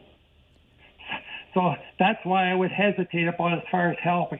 Interesting. So you think that maybe it's some sort of scam to rob you, steal your car, or bring harm to you in some way? Well, you hear about the carjacking and stuff that's going on nowadays. You just don't know. Yeah. It's a fair point, Francis. Thanks for sharing that. You're welcome. Appreciate the call, as always. And that's similar, although my buddy Craig, when he emailed about this earlier, because I shared a little teaser of our topic today, he said, don't you watch movies or TV? The person who's stranded, in air quotes, is always there to do you harm. You're going to get kidnapped or killed or something like that. And I get it, the Hollywoodization of it. But I wouldn't go that far. I think Francis does make a good point. In this era of carjackings, which, if I recall off the top of my head, have doubled year over year here in the region, I get that. And certainly the side of the road out in the prairies is one thing. This is a parking lot and a big box store right here in the region of Waterloo. It's like 10 o'clock at night. I don't know. I mean, I was going to say it's a weird place to pull a scam, but I guess if it's secluded enough, although those parking lots would have to have cameras. Now I'm really thinking about it. Maybe my buddy was right. Maybe you should just steer clear. Too many bad apples out there. Say it ain't so. George, say it ain't so. Which I could, but this happened to my wife and I. She was with me about a year or two ago. Somebody wanted a boost of their vehicle. And, Mike, I was checked out. I was tired. It was like 9, 10 o'clock at night. I was done for the day. My wife, she says, I'll drop you off, get the cables, run back to these three guys, 9, 10 o'clock at night, and she goes and helps them out. And it comes back and says, I got them going. Wait a minute. I thought you meant she dropped you with the guys, went to get the cables. She took you home. She drove and then me home. Oh, my gosh. The cables in the garage, drives back these three guys, boosters them up, and then they're on their way. Look at her. See, so my buddy should have helped out with that tire last night. Some way, somehow, right? Yeah. Yeah. George, that's a great story. Good for you for owning up to it. I thought at first he meant that his wife left him there with the three guys to go get the booster cables. But no, she takes him home so George can be safe. He was checked out. He had a long day. But she's going to go and help her fellow motorist. Lana, good morning. Hi. What would you have done? Wait, were you the lady with the flat tire last night? No. Okay. But I would have appreciated help. That would have been funny. if that lady that had a flat last night in a big box parking lot, let us know. That'd be great. Yeah, no, I was just thinking about, your friend. It's never wrong to do what's right. To go against your conscience, you're going to be bugged.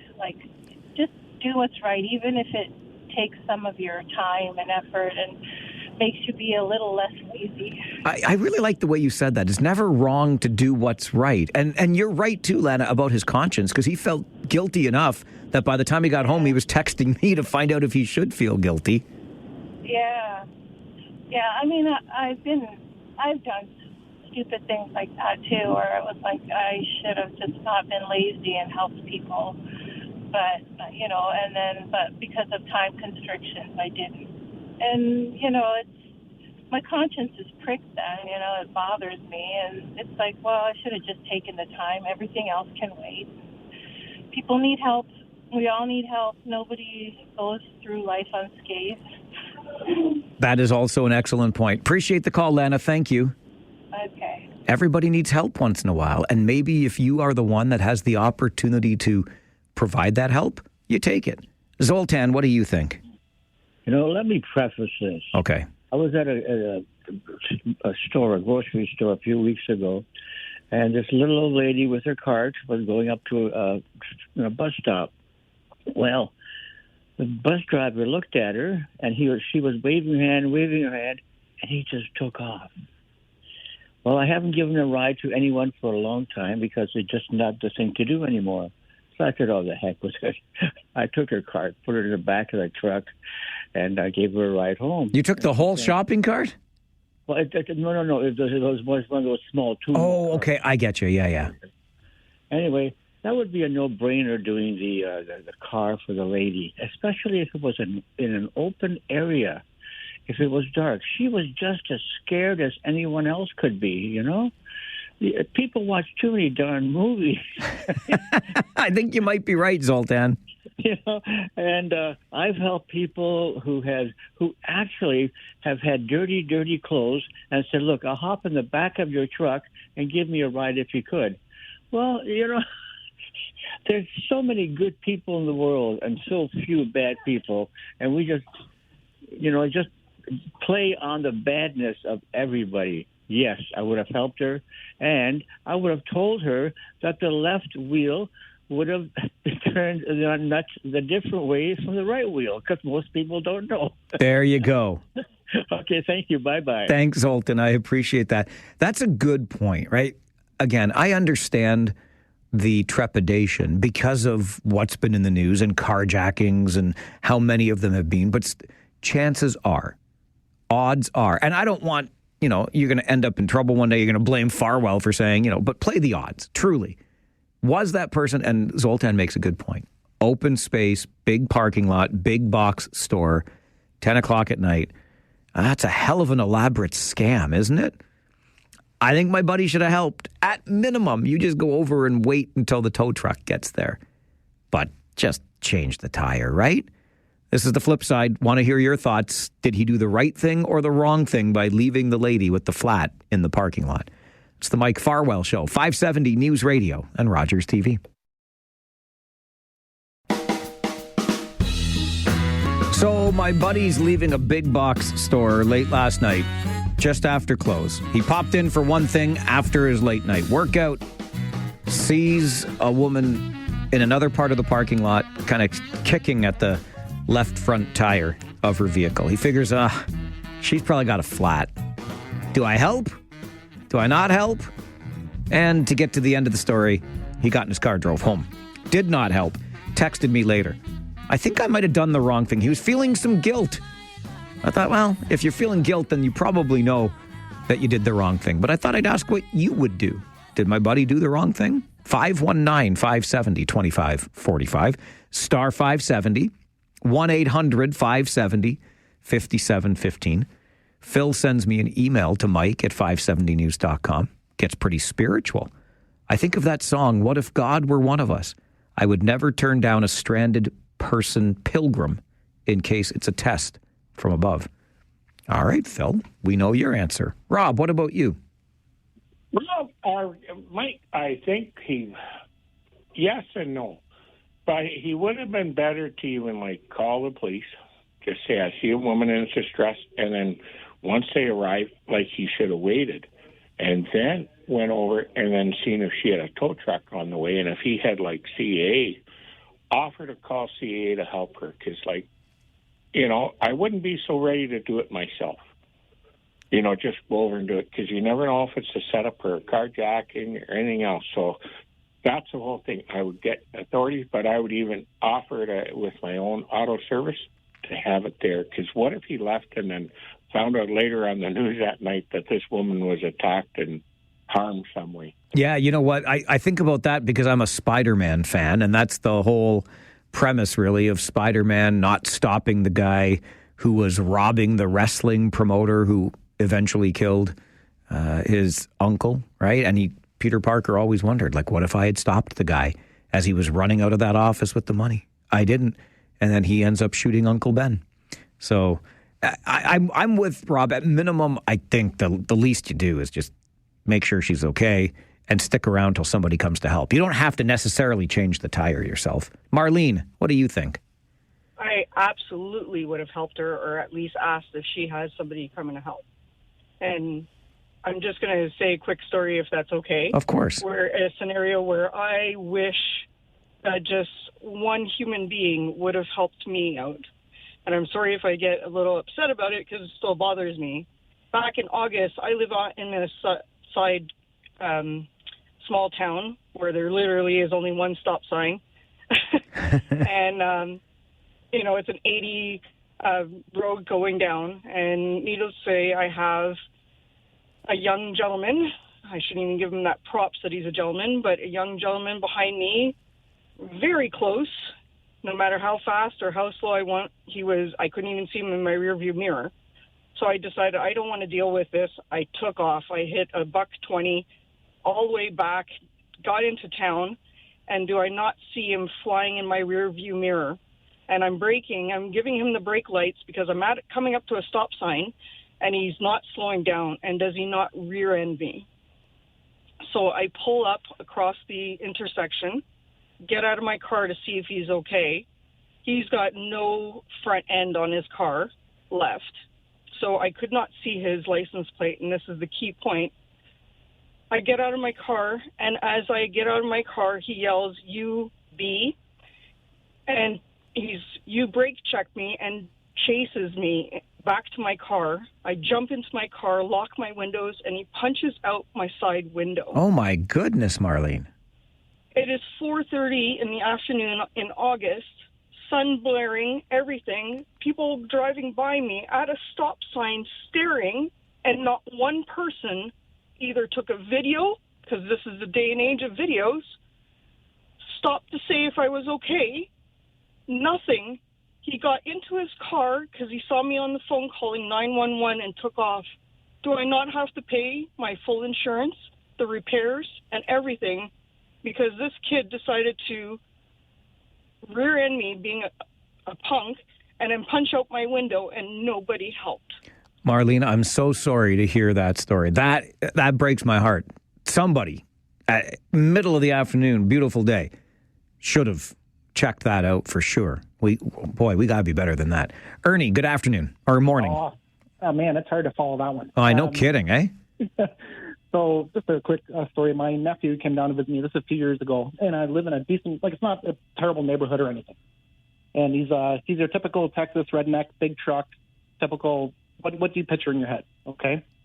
So we're driving down our road, and there's a guy with his hood open. It's like 4 p.m, bright day. So I pull over, and he's like, "What are you doing?" I'm like, "Well, the guy, it's probably just a quick boost or something. Let me just see what's going on." He's like, "No." And I'm like, "No, what's the matter?" I'm like, so I pull it off.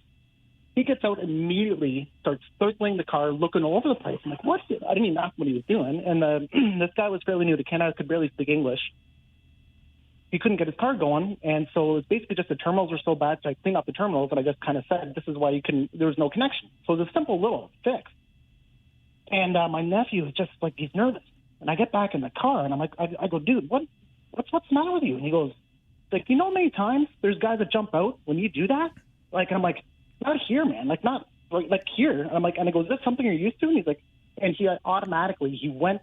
I didn't realize what he was doing, but I'm like, why did you go for your side right away? And he goes, I was looking for my sidearm. Of course he was, because that's what you do in Texas. I got to cut you, Ernie, because we're fresh out of time, but different places where you're living, you have different experiences. I'm glad Ernie helped. This is the Mike Farwell Show, 570 News Radio, Rogers TV. Oh, I feel bad I had to cut Ernie off like that because we're fresh out of time. But if you want to hang on through this update from the 570 News Center, we can still take more of your calls on the to help or not to help the woman who appeared to have a flat tire in the parking lot of a big box store last night. The 12 o'clock Talkback Hour open lines coming up on the Mike Farwell Show, 570 News Radio and Rogers TV. Take out the papers and the trash, or you don't get no spending cash. If you don't scrub that kitchen floor, you ain't gonna rock and roll no more. Yaggity yak. Don't talk back. Just finish cleaning up your room. Let's see that dust fly with that broom. Get all that garbage outside, or you don't go out Friday night. Yaggity yak. Don't talk back. Open Open phone lines every day from noon until 1 for your Talkback Hour. Tell us what you think about something we talked about today, or just tell us what's going on in your neighborhood. Help us learn something. And I think today we have a little bit of carryover from the previous half hour about my buddy who left a big box store just after closing last night, saw another person in the parking lot, a woman, out of her car, kind of kicking at her tire, thought, bet you she's got a flat. Decided, well, do I help, not help? And ultimately got into his car, just drove home without helping. And then texted it to me. I said, this is going on the air tomorrow, right? But he felt guilty after the fact, which I think suggests he probably should have helped. But some of you have come up with some pretty good reasons not to. We'll go back to the phones now. Greg, good afternoon. Hi, Mike. Just some thoughts on the Flipside topic. If that was me, what I probably would have done is proceed cautiously up to her just to make sure that there's, it looks like try to, deem it legitimate. And then basically let her dictate say, okay, what's happening? Do you need anything? And she might have said, oh, my husband's already on the way. Thanks anyways. And I got CAA. They're already on the way. Or, yes, I don't have a clue what to do.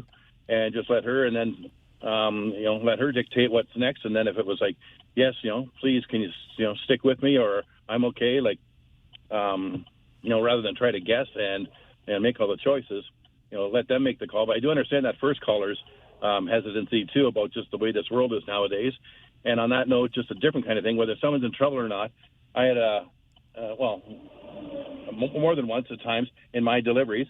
Sometimes I've seen a teenager walking, and it's kind of like, okay, this is a weird place for that.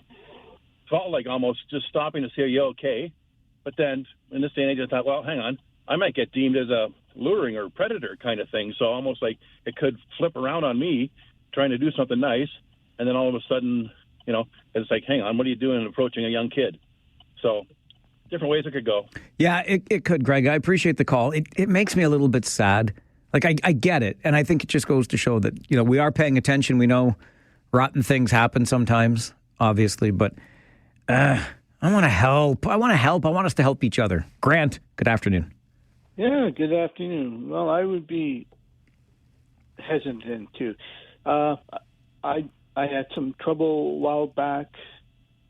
Not a car incident, but me and a friend went to London. We came back, and it was late at night. It was around 11 o'clock at night. He needed to get money.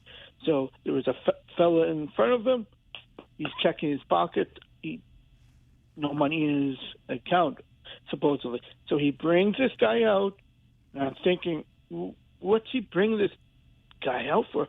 He needs to lift down the street, and I'm thinking, if I let him in, does he have a knife? Does he have a gun?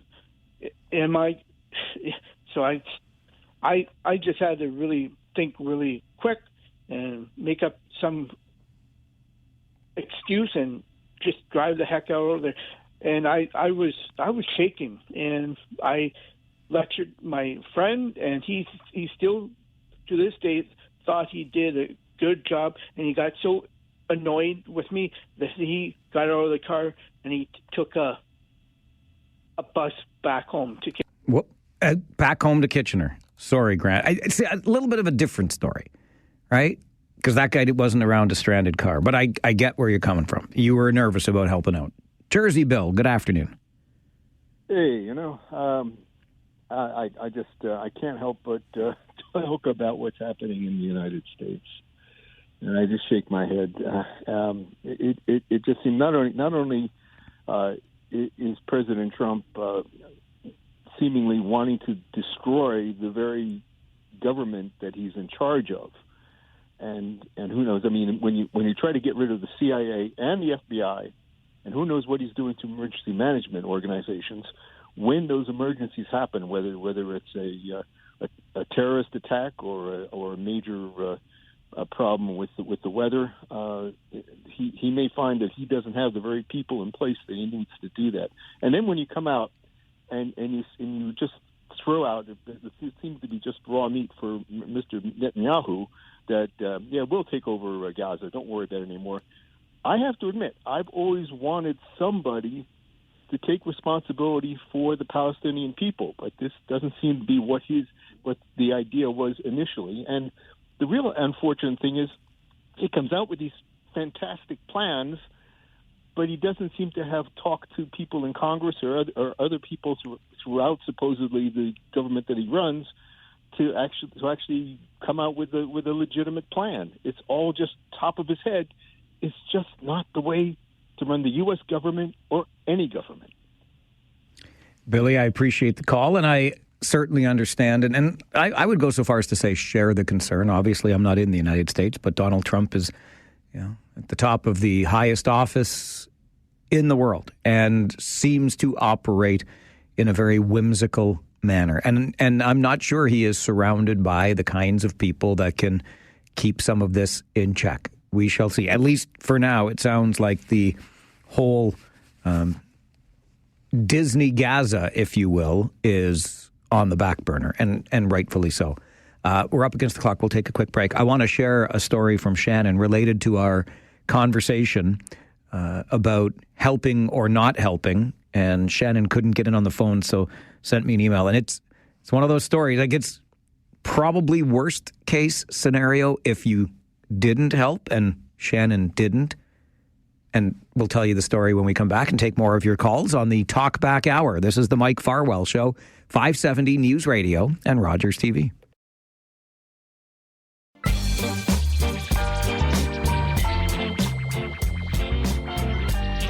Let me share with you this story that's a little bit chilling that Shannon emailed to Mike at 570news.com. I tried to call in for the first time, stopping to help someone.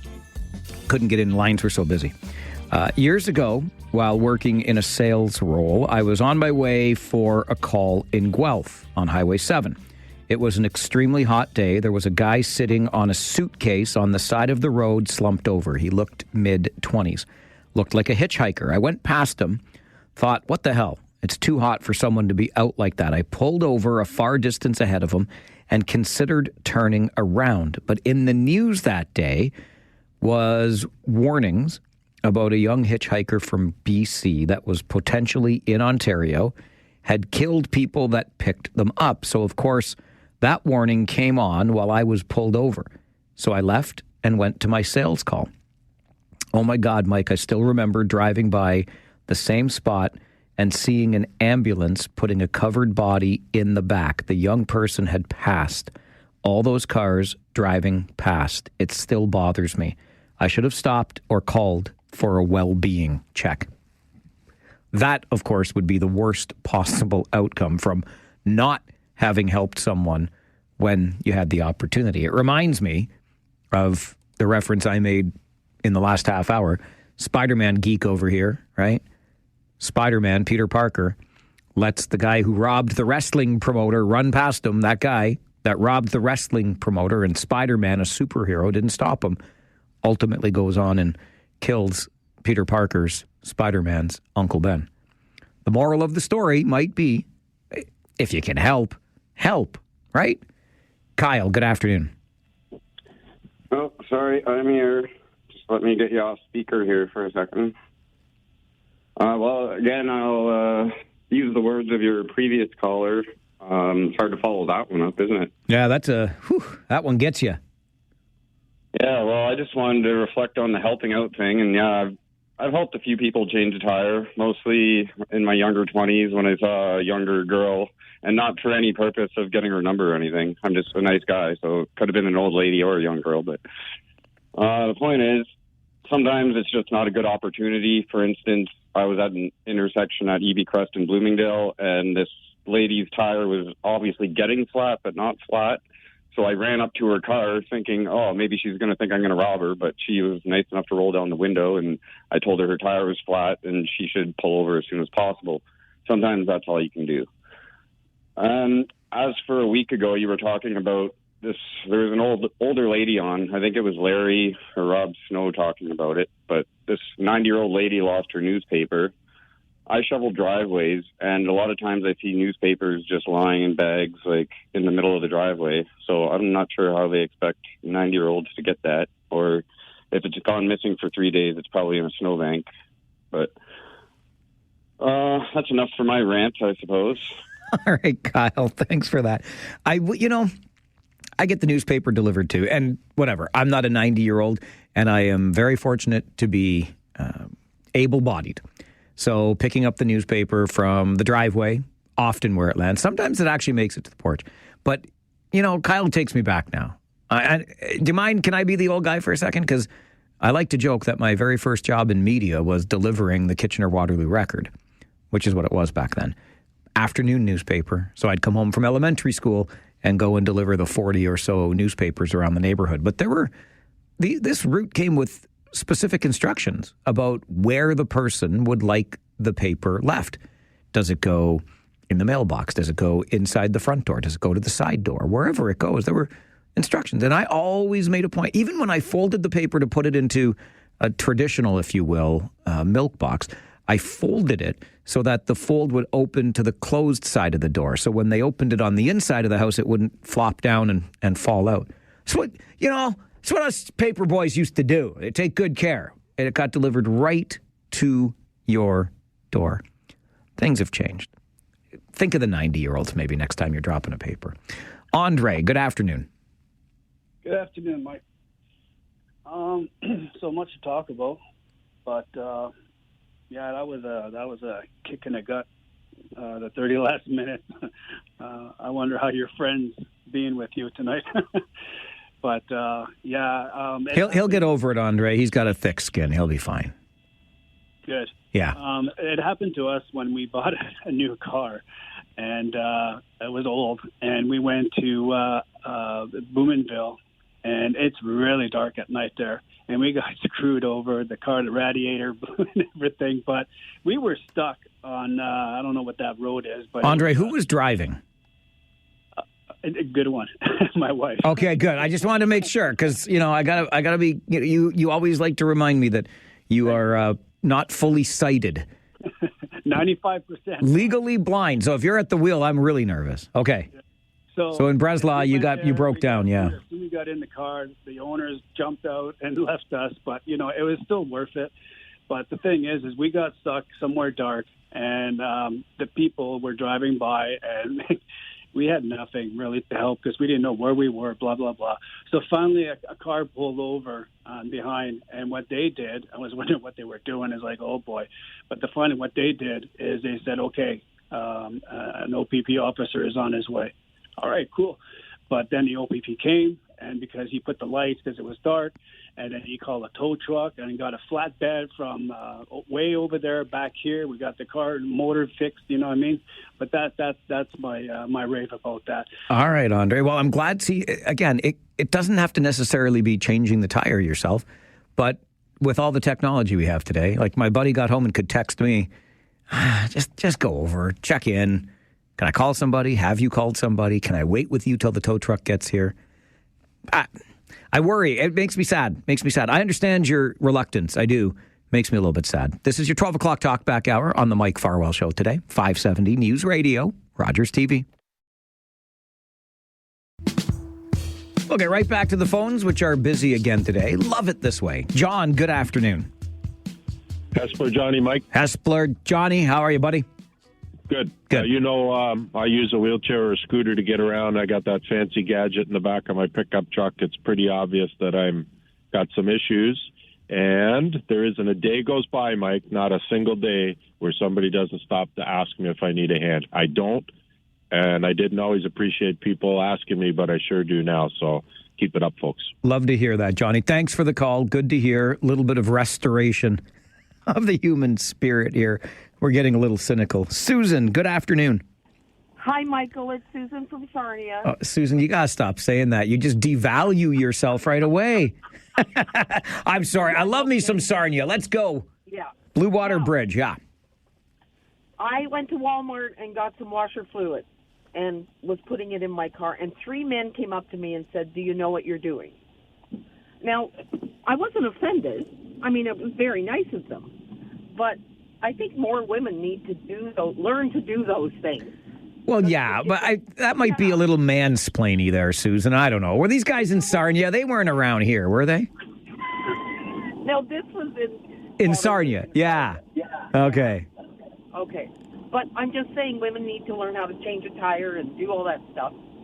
So we're perceived as not being, idiots. I get you. And yeah, I hear where you're coming from. But it was nice of them to stop and ask. That's my 2 cents. All right, Susan. Appreciate your 2 cents. Susan from Sarnia. And I guess I would be reluctant to do that. Walk up to anybody who's putting windshield washer fluid in their car, making sure they know what they're doing. And I get Susan's point. But I think the story that, sparked this conversation that my buddy was involved in last night could have gone either way. It doesn't matter if it was a man or a woman outside that vehicle with the flat tire, right? It is another one of your fellow human beings who is in a bit of a pickle, and you have a choice in that moment. And again, you've shared lots of good reasons why you might be reluctant to help out. And while it makes me sad, I totally get it, right? Carjacking here, robbery there. Who the heck knows what kind of scam might be pulled? But I think certainly in this highly advanced world with all of the technology we have right at our fingertips, at minimum, even if we don't like changing or know how to change a tire ourselves, it would probably take me, if I started last night, I'd probably still be changing that tire. I am no NASCAR pit person, okay? But even if you don't change the tire yourself, how about just a phone call? Make sure that tow is on the way. Wait with the person until the tow gets there. You might make a new friend. Who knows? Your 12 o'clock Talkback Hour continues here on the Mike Farwell Show. This is 570 News Radio.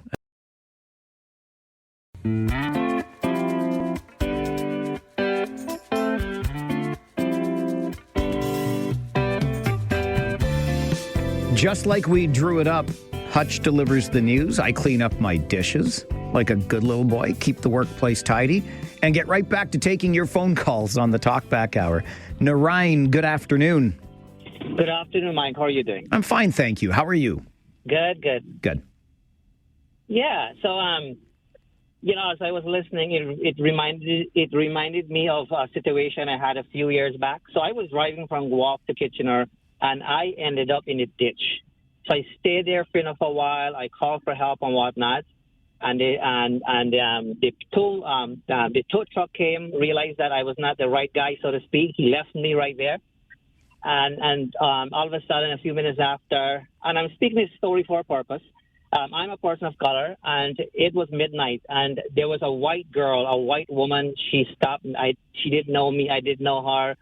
She asked me to get out of the car, to put me in the front seat of her car. And I personally was not comfortable, to tell you the truth. Like, I'm thinking, this is too good to be true. If there's a way, if she's listening right now, I want her to know that I appreciate that. My point to this story here is that there are good people out there, and I just wanted to take the opportunity to kind of do that. And so as I was listening, I realized that, you know what? Some people get it and some people don't. And this young lady, she definitely had it in terms of understanding the importance of helping when she recognized that there's a need. Thank you. Thanks, Narayan. It's a great story and the reminder, because as I said a moment ago, I understand. I get your reasons. You present very good reasons for choosing to not involve yourself. But it makes me sad because we know deep down in our heart of hearts, the odds are with us that things will work out just fine when we extend the offer of help to someone. And unfortunately, the stories where it doesn't work out so well tend to dominate our thoughts when we're presented with that opportunity. Diane sends an email to Mike at 570news.com. Just yesterday, I was at Conestoga Mall, needed help with something, asked 2 separate people. They both helped me at different times. However, I came out of another big box store and someone had swiped the side of my car. I knew as soon as I approached that this had happened. So thanks to the a-hole that did this. Diane, I'm sorry. I'm sorry. You take the good, you take the bad, you take them both, and there you have the facts of life. Jack, good afternoon. Yes, good afternoon, Mike. I just want to say I was listening to the pregame show with London on Tuesday night. Yes. And I realized that Paul Fixture did not do Across the Hall. That's correct. Because of Dale Hunter. That's also, Mark Hunter, actually. Oh, Mark Hunter? The general manager of the London Knights said to Paul Fixter, you cannot talk to anybody on the team today. Oh, okay. But anyways, so getting back to that with the Cowan and stuff, they say he didn't score the goal, and they're mad about that. Well, the only one that can appeal that is the London Knights, and whether they do or not is up to them and stuff, because That's true. You're right. that's the way it has to be. That nobody else, the refs don't appeal it or anything like that. No, definitely not. It has to be them and stuff. But I'm just wondering if they're going to be strong enough to do it and stuff like that and take the point away from it, or if they're going to be a bunch of babies and just let Cowan have the point. Here's the thing, Jack. Nobody. This is what drives me crazy about this story.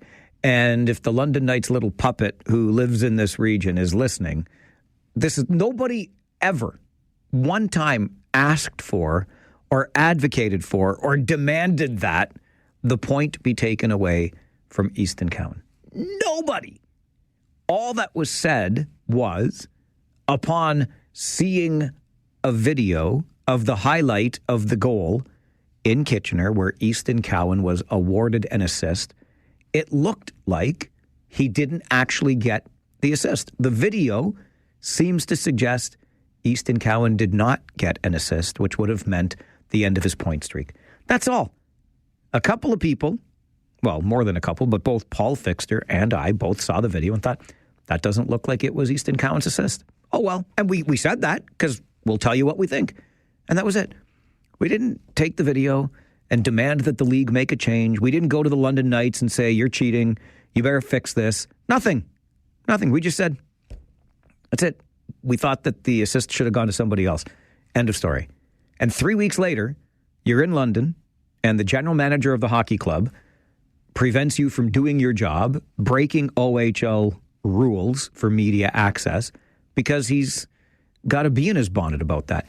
If Mark Hunter had not made an issue of this just 2 nights ago, we wouldn't be talking about it anymore. Everybody had moved on, but for some reason, the London Knights decided to make a big deal of it, and now the video is circulating again, and people are questioning the validity of the assist and the streak. This is a big mess created in one place and one place only. The London Knights.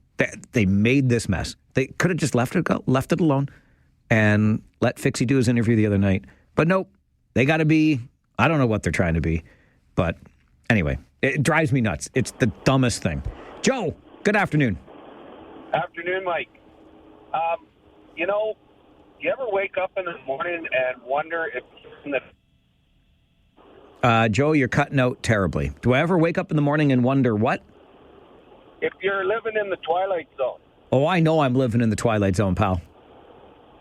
I've been dealing with this Trump crap for different reasons and trying to...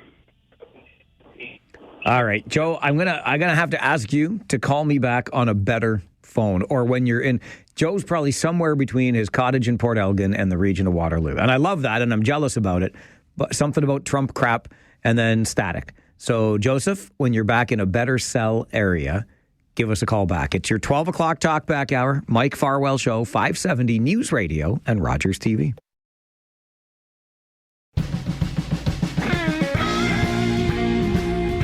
Right back to the phones we go. The more we hear from you, the better. Francis, good afternoon.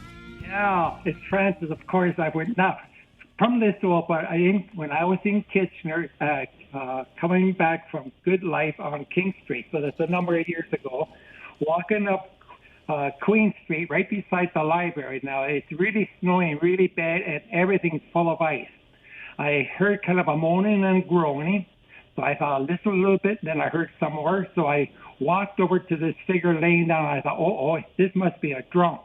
Anyways, got closer by. When I finally got near, it was a young lady on her back, and she was moaning away. So, and all her belongings in her purse was all over the place. So I kind of sat her up near a tree there, and I said, "Look, I want you to watch." Like she kind of come to that. I'm putting everything back in your purse, and I found a phone, and I gave it to her. I said, "You must be able to phone somebody." She says, "I'll call my husband." She called her husband and said that this angel picked her up. And anyways, as soon as I had her kind of sitting up and all kinds of trucks with different people coming along to help save this person. And I said, everything is taken care of, and I stayed there until her husband showed up. And that was my story. You're an angel, Francis. Francis the angel. Every time a bell rings, an angel gets his wings. There must have been a bell ringing that day for Francis. Zoltan, good afternoon. Rod Sterling, is that you? I did say that I feel like I'm in the Twilight Zone every day. Yes, I did. Tell you what, there's two items I have. One is a short one. There was a lady, very nice lady, with her hood up and windshield washer fluid in her hand. And I was walking. What happened? Are you there? Oh, yeah, I'm here. And she opened the oil inlet. So I remarked to her that perhaps the thing on the white cap with the water thing spitting out of it is where she should put her water. My God, if I can get a strip like crazy ripped off my back, that she knew what she was doing, and I'm just a goddamn guy, and so on. Anyway, so I walked by, and yes, sure enough, she opened everything, and she poured everything in the oil container. A more important thing, this is actually somewhat personal. You had mentioned many times you folded newspapers, you put them in this area, you put them in that area, you put them a certain way, and so on. I just want to know, maybe you're not old enough, I'm not sure, the epitome to me of the delivery system of the KW record many years ago was a man by the name of Stan Rector. Have you ever heard of him? I certainly have. He taught me so many things of life just by folding papers, just by putting them in the proper place and not throwing them on the driveway to make sure people got their papers. What a hell of a man, I'll tell you. Sultan, I love that so much. Lessons from Stan Rector. There's a name I have not heard in an awfully long time. And yeah, listen, any job worth doing is worth doing well. You do it to the best of your ability. We all want to get done faster, sure, but you make sure those papers are folded properly, they stay dry in the bad weather, you name it. Joe, are you in a better cell zone now? Well, can you hear me all right? So far. Wow. I got one bar. That's so weird. Yeah, I don't know what it is. Every time I call your show, I seem to find a new dead zone. Are you there? Yes, please. Go back to waking up in the Twilight Zone and Trump's crap. I was waiting for you to go back to that. Yeah, well, yeah. You know, the Grateful Dead have a song lyric. Is this a joke? Okay. Joe, that's it. Devin, the guy on the other side of the class. Next time Joe calls on his cell phone, forget it. Like, I'm not going through this with. Like, that was like it was perfectly arranged. The Grateful Dead have a song lyric, and it goes, dead. And then Joe pops back on again. Joe, I love you like a brother. I know you're a good old Kitchener boy with a good old Kitchener family name, but we can't have this. It's a radio show. We need to be able to hear you. Afif, good afternoon. Hey, good afternoon, Mike. How are you doing? I'm okay. Just wanted to ask you, you love doing both the show and hockey, right? Like Afif, I love working about 23 and a half hours every day. If that's the question you're asking me, that's the answer I'm giving you. I love it. 23.5 hours a day I work for this company. Well, I just wanted to tell you from all of us, like every listener, we all appreciate it. No, you don't. Don't say that. They'll make me work the other half hour every day. You might have to. Okay. Have a good day, man. Thanks, Afif. I appreciate that. It's very kind of you. I feel truly, I've said this before, I'll say it again. I feel as though it's a little bit too much Farwell. My friends tease me sometimes that this station is called Farwell 570 because it's a lot. 4 hours here every day, the Kitchener Rangers games, the post-game show for the Rangers games, the repeats of the show that happen sometimes in the evening when there's not a Rangers game or a Leafs game or a Blue Jays game, sometimes on the weekends. I'm not trying. This is not part of my master plan. I promise. Please don't get sick of me. Please. Give me a call, though, during the Talkback Hour, okay? Phone lines are open to you. This is the Mike Farwell Show. That's me on 570 News Radio and Rogers TV.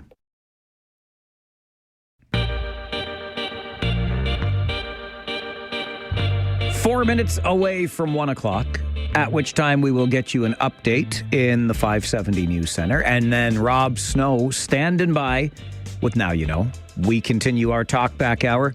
Jack, good afternoon. Yes, good afternoon. I just wanted to say, you cut me off before, but I wanted to say, too, with the London game on Tuesday, Kitchener played a good game, and once again, all stars, 3 stars were from London. Yes, we do have some nits to pick with that, don't we? It's typical. They just like to do the home team stars in London. That's fine. A lot of rinks do it, unfortunately. Well, you can't tell me that number 18 wasn't a star in the game against London. Cameron Reid? Yeah. I thought Carson Campbell had a pretty good game, too. Oh, well, okay. I'm not sure. Maybe I got it mixed up. But still, it's like London Knights, they're losers. They're jerks and stuff. It's like they always just don't think they're better than anybody else. All right, Jack. Appreciate the call. Glad you got it off your chest. I hate to break it to you, but statistically speaking, the London Knights are better than everybody else. They're in first place. They're the top-ranked team in the country and have been for a long time, and they already clinched a playoff spot. But I get it. I get it. We love to hate the team that beats our team, and that's what happened the other night. They get to play each other twice more this season, by the way, Kitchener and London. Cannot wait. Mary come lately. Good afternoon. Good afternoon. Mary has really come lately. She is. She sure is. Last word goes to you, Mare. Okay. I've been your first listener. You remember that? Yeah, you're number one on my list of 44 listeners. Yep. Yep. And no, I'm not sick of your voice. I like your show. Puff up your chest. Thank you. I'm doing it right now. Watch me on TV. I'm puffing out my chest. Thank you. Well, now it's come to the point where if I miss your rundown at 10 to 9 or whatever it is, I'm really mad because I schedule my time on the bike according to what you're talking about. Wow. I'm glad we do that with the morning news at 8:53. Yeah. Yeah, but guess what?